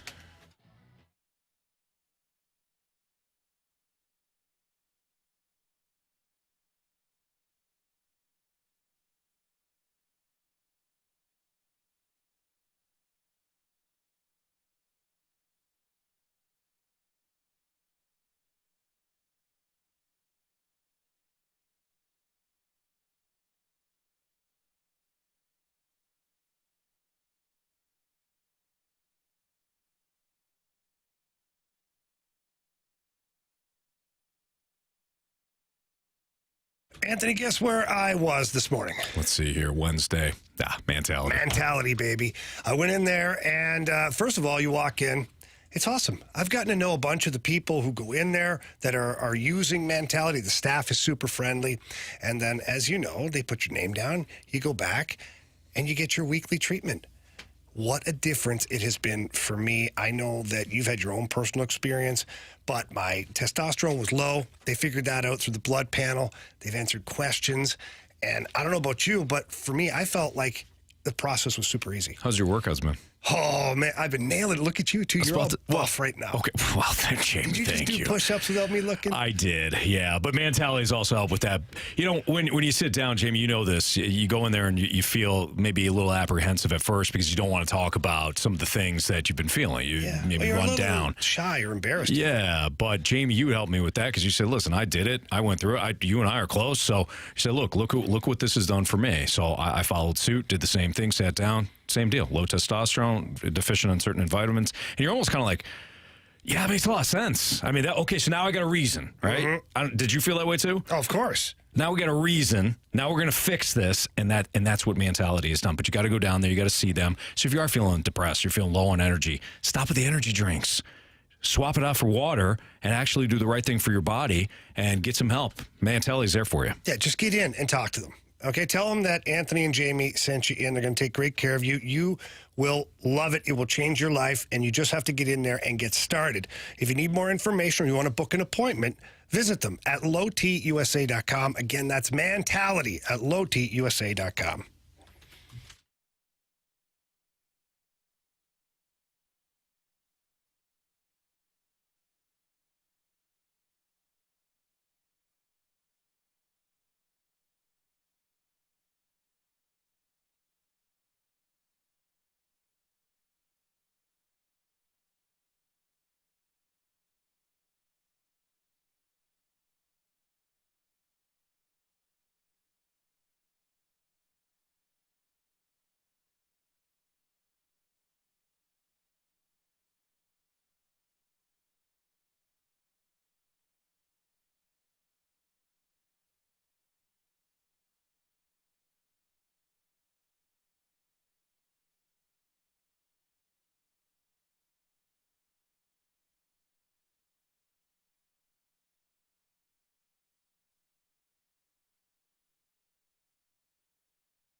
101 ESPN Sports Center. I'm Andrew Marsh. It's time for a Sports Center update. Brought to you by Saliga Heating and Cooling. The Cards win last night by a final score of 4-1. They'll be back in action tonight. Zach Thompson going up against Wade Miley. First pitch is at 6:40. We have Beat the Streak and Biggest Question of the Day coming up next. We need a new Beat the Streak contestant. So if you want to compete and beat the streak, text us to the Air Comfort Service text line 314-399-9646. Type in BTS. We'll pick a new Beat the Streak contestant next. Last night, the Blues defeated the Columbus Blue Jackets 3-2. They will be back in action tomorrow going up against the Chicago Blackhawks. Pregame starts at 6:30. You can catch all the action right here on 101 ESPN. Tonight, we have Mariners and Astros. Pregame starting at 8 o'clock. We'll have our instant replay show from 6 to 7. If you missed anything from today's show, make sure you go to 101ESPN.com or check out the 101 mobile app. It's all brought to you by Dobbs Tire and Auto Centers. I'm Andrew Marsh, and the Sports Center update is brought to you by Saliga Heating and Cooling, an independent American Standard heating and air conditioning dealer.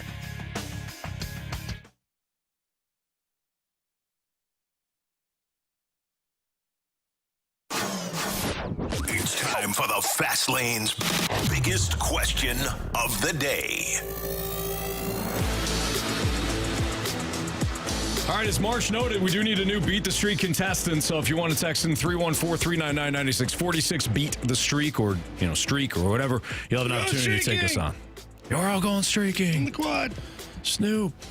But first, biggest question of the day. All right, gentlemen, we had Adam Wainwright on the show, not our show, but the opening drive, Wednesdays with Wayno. I wanted to ask you guys, since Adam Wainwright has come out and said he will not pitch the rest of the season, did this season change your overall opinion on Adam Wainwright as a St. Louis Cardinal? No. No, I don't feel that way. I mean, he's one of the greatest Cardinals of all time in many ways. On the field, off the field. He's been just a fixture in that clubhouse, in that dugout, in that rotation. Did we really think this year was going to be some kind of a Cy Young year for Adam Wainwright? I think everybody had question marks surrounding this season based on the way he ended last season. Adam himself came out and described why the back half of the season last year was not good for him. And I think we all understood at that point, or we all, I guess, realized that, okay, maybe he was injured, maybe something happened, and we're going to give him another shot at it. Things didn't go well out of the gate for Adam Wainwright. He ended up back on the IL. And it's been a battle for him all year long, but being there the night that he won his 200th game, I don't think anybody feels any differently. No. I think that everybody knew that this could potentially be a rough year. The guy's been pitching forever, and he's battled injuries, and he's been an innings eater for all of his career. I mean, at the end of the day, it was more likely for him to have an off year than an on year. Mm-hmm. Yeah, given his age and given how all last season ended. Yeah, certainly. Yeah, it would have been nice remember the year he had a couple of, 3 years ago where he saved the rotation. He kept the pandemic year, he saved the damn team because he put the team on his back. Not only that, I think it was the following year too. He did the same thing. Right. That was when you said, and I quote, I want to have Adam Wainwright's babies. I said I would have his babies. Sure. Yeah. I thought she said want, but both. I need to have Adam. Either way. Here's the thing. I'd be touched by greatness. You certainly would. Yeah, absolutely. He's had a great career. And the last two guys that, two of the last three guys that retired, Albert obviously had his journey, and I'm glad he made his way back. But Yachty stayed in the same organization. Mm-hmm. He was drafted here. He played his entire career here, and he wound up retiring here. Adam Wainwright was acquired here, but he wasn't acquired and then entered the big leagues. He was also in the minors here. So he grew up a Cardinal. Yeah, so he's somewhat homegrown. Yeah, absolutely. So he grew up here. At any point, he could have left in free agency. He could have signed a one-year deal with his hometown Braves at some point the last couple of years. There was some rumblings. He kept coming back here. This year was a disaster on all fronts, not just from Wainwright's, season, but the team. But he caps it off in his final start. He's vintage. He's vintage Adam Wainwright. You're welcome, Adam. And it was all because of Jamie Rivers. I got him started. Yeah. Ryan Helsley was on BK and Ferrari talking about closing out Adam Wainwright's 200th win. Yeah, who opened it? Why don't we talk about who opened it? Either way, doesn't matter. I've heard Ryan Helsley selfish, and it sounds like that fits the bill. Yeah, I haven't heard that. I don't know that to be true or not. I don't either, actually. I shouldn't have said it. Yeah. But getting back to the original... Sorry that he feels that way. Yeah, very much so. Back to the original question. No. If you have a different view of Adam Wainwright based upon the last season in an epic career, then that's a you problem. It's not an Adam Wainwright problem. He's a first ballot Cardinal Hall of Famer for sure. I don't know about the actual Hall of Fame. I think he falls short on that. But the fact that he's even in a discussion or even a thought of it tells me he's had a pretty damn good career. Absolutely. Who do we have for Beat the Streak, Marsh? We're good streaking! I want to hit baseballs. All of my successes depend on me. You're ready to hit. The hits just keep on coming. And his first big league hit is a bullet up the middle. We have Johnny joining us today. What's up, Johnny? Here's Johnny. How's it going? You ready to rock? Oh, yeah, let's go. All right, I don't think you're going last either, right, Marsh? I know I didn't get a hit last night. No, the only person that picked up a hit last night was Jamie Rivers, thanks to Richie Palacios. That's my guy. So Jamie's streak is up to, what, 2? Yes. It's an epic streak, Anthony. Yeah, it is. So it's Jamie, then Johnny, then me, then Marsh, right? That is correct. All right, Jamie, go for it. All right. I'm going to go with Tommy Edman for the hit. I thought about doubling down with Jordan Walker because obviously I think he's going to hit a home run, which would be a hit. But I think Tommy Edman gets on base. First at-bat of the game, and I think Jordan Walker hits a home run right after him. There you go. I'm going to take care of everything in the top or the bottom of the first. Yeah, Top of you the are. first. My bad. Top of the first, yeah. Yes, Anthony. The top, not the bottom. Johnny, who would you like? And you took my guy. I don't even know what lineup I'm looking at here. Yeah. What are we doing again? You know what? Say a name, and we'll tell you if he's in the lineup or even on the roster. Yeah. You know what? He stole my guy. I'm going to take Jamie's. I'm going to go Walker. There you go, buddy. I like that. Fair play. And I was going to take Walker, so I'll go with Wilson Contreras' brother, William Contreras. William Contreras is going to be my pick. Marsh. Yeah, this poor fella hasn't picked up a hit yet in the 2023 season. Uniel Kiricuto. Okay. I'm going to go with him. You're just having fun now, aren't you? I'm just having Yeah, I mean, Marsh has been about the storylines. The storyline guy. You know, I respect that. All I right. do too. I like it. Jamie's going with Tommy Edman tonight. Johnny, our newest contestant, is going with Jordan Walker. I'm going with William Contreras, and Marsh is going with his guy, Kiricuto. Nice job. All right, Johnny, we appreciate you playing, and hopefully we talk to you tomorrow. Yep, for sure. Talk to you then. There you have it. There is Beat the Streak here in the Fast Lane on 101 ESPN. When we come back, what you missed, criticisms, compliments. Next.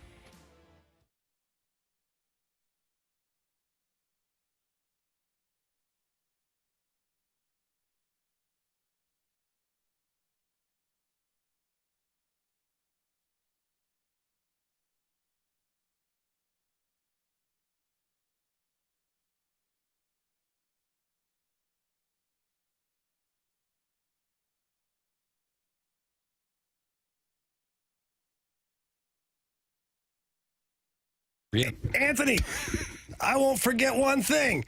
That Ron, the Wizard of Comfort, always has something great for us from Swiss Darn Air right. Heating and Cooling. I'm going to let you talk about the HVAC because you have a personal experience with that. I also have a personal experience of not maintaining my HVAC. Before I got to meet Ron, the Wizard of Comfort, and our friends at Swiss Heating and Cooling, I didn't take care of things properly. All I could have done is paid $69 for the Magic Tune. It's a 29-point cooling and heating system check. That would have taken care of all my problems. You would have known what you had. But now I don't have to worry because I got the Magic Tune. I don't have to worry about my HVAC system going down in the winter. Oh, that would be ugly. Well, it almost did in the summer. Oof. Thankfully, Ron, the Wizard of Comfort and Swiss Air, was there. We took advantage of some of the March deals that they have. Now is your time to upgrade your home comfort system, and you're going to get instant rebates and tax credits totaling $5,000. That's right. Again, upgrade your home comfort system, and you will get instant rebates and tax credits totaling $5,000 plus 60 months, 0% financing, and a 12-year parts and labor warranty. Again, 60 months, 0% financing, and a 12-year parts and labor warranty. We always say you're not going to beat the customer service from Swiss Air. You're not going to beat the prices. You're not going to beat the rebates. You're not going to beat their warranties. I tried back in March. Had different companies come out. We needed an entire HVAC unit, Jamie. I said to myself, I'm like, all right, there's got to be a better deal than this because we had Swiss Air first. Nope, couldn't touch them. Nobody could. Swiss Air is the best. If you need an entirely new HVAC system, give them a call. Or, Jamie, if you need that magic tune, Swiss Air's there for you, too. Yeah, it's easy, too. Just call 636-500-COOL. That's right, 636-500-COOL. Or visit them at SwissAirSTL.com.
If you missed anything today during the Fast Lane, we got you covered.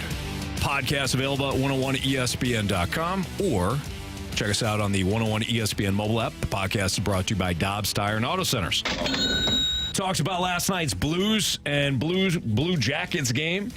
Talked about the physicality being back here in St. Louis. Also had our guy Jeremy Rutherford of The Athletic on, so had a spirited conversation about some of the storylines impacting the Blues. Played around the horn and proved me wrong in NFL fill in the blank. Had one of the worst gauntlets in Gauntlet history.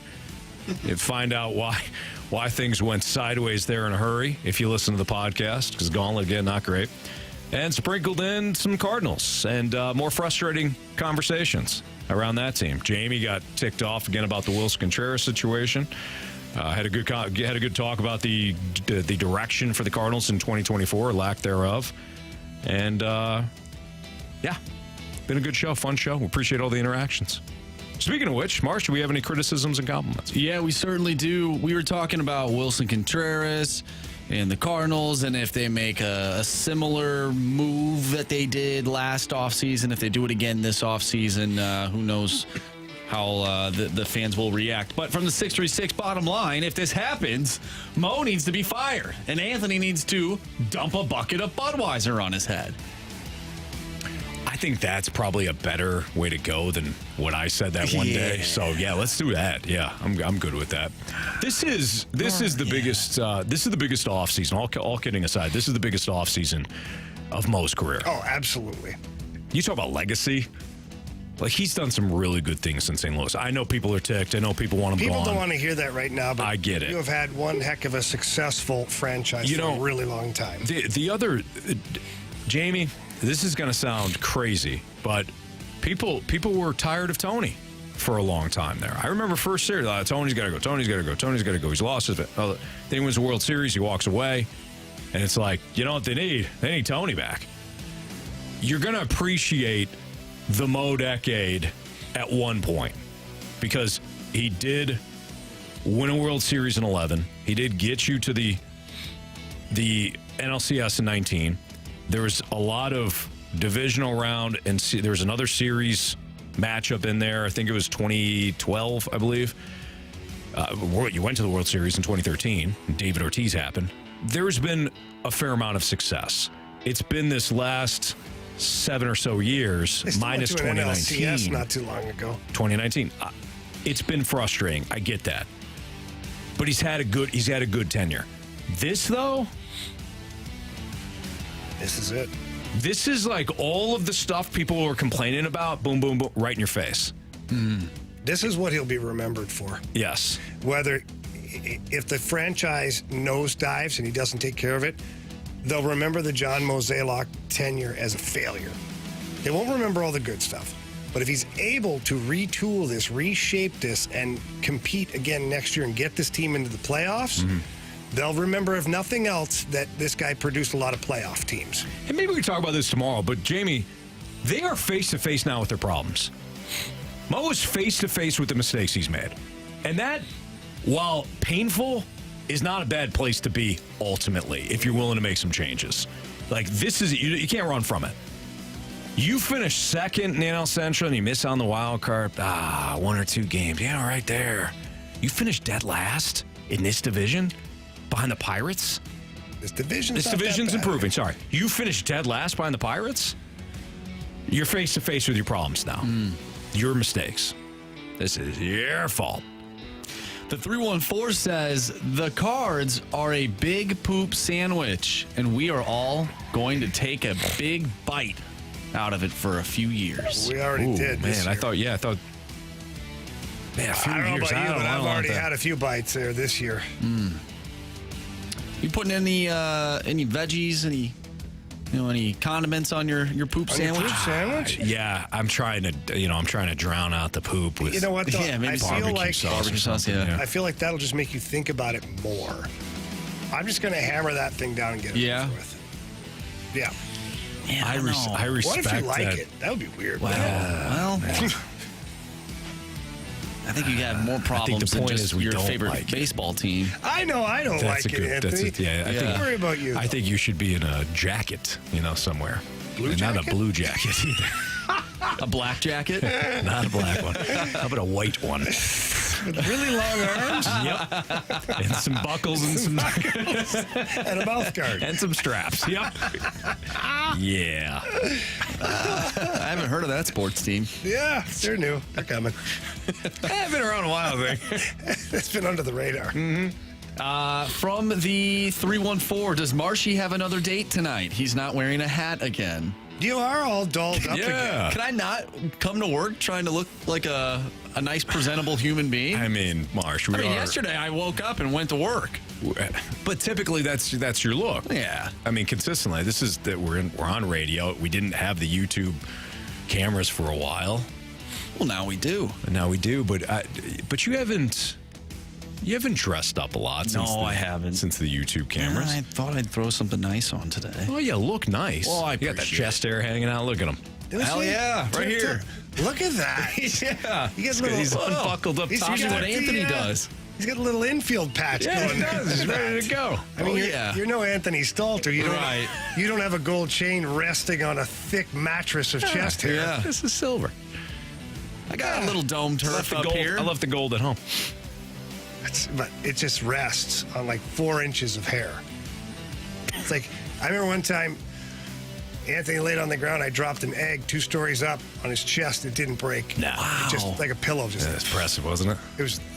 Yeah. It was that soft. That was the day Jamie's like, I want to do radio with this guy. I was a turning point right there. Yep. Yeah, the guys from the other guys, they weren't actually aiming for the bushes. They were aiming for Anthony's chest. That's probably right. They wanted to land on in Anthony's a chest. Spot. Yes. The first time I saw that scene. Equally as cushy. Yeah, very true. Well said, Jamie. The first time I saw that scene, I couldn't stop laughing because it was so stupid. When they look at each other, like, "What do you think, partner?" And they jump off the building. You're like, wow, they're actually gonna land and be safe. And then you're like, oh, that's exactly how it should be. Yeah. I was dying laughing at the stupidity of that. What do you think, partner? Aim for the bushes? That's all right. Such a dumb moment. So good. All right, last one here from the 314. The Fast Lane. Come for the professional execution. Stay for the fun. That's not a bad tagline. It doesn't fit in our motto, though. It's a great tagline. But again, to remind everybody what our 2 mottos are. As of right now, there are only 2. We could add at some point. But we added a few during the show. Yeah. A couple of rules. But motto number 1. You'll bury the bodies. No, that's no, true. nobody's That's safe. Nobody's I don't safe. even know our own thing. I'm like Jamie, not knowing what segment it is. It happens. Go home, review the Fast Lane. Check out your code. manual. There's 2 pages. Gotcha. It says nobody's safe. Nobody's Page safe. 2, bury the bodies. Oh, gotcha. Yeah. It must have been printed on the same paper. Exactly. Yeah. Yeah. Cardstock. Yeah, really. exactly. And they're mottos. They're not rules. You know, they're it's a way of life in the Fast Lane. Lifestyle. Exactly. It's a lifestyle. It's a lifestyle change. Yes, it sure Here is. the Fast Lane. All right, we have Mariners and Astros pregame starting at 8 o'clock tonight, but we do have instant replay from 6 to 7. But this Astros and Mariners are battling it out for that last wild card spot. So pivotal Meaningful series. baseball. Meaningful base for somebody. Good for you, all you teams competing for playoff spots. You braggers. That must be nice. Tomorrow night we got Blues and Blackhawks pregame at 6:30.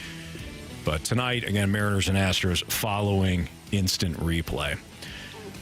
2 days from now, Auto Center's Nissan Herculaneum will be broadcasting live there. They got their huge anniversary sale going on, so come visit us, say hello. We appreciate it. Take some photos, and then drive off in your next new ride. Auto Center's Nissan Herculaneum live broadcast in a couple of days, but we'll see you tomorrow right here in the Fast Lane. See you.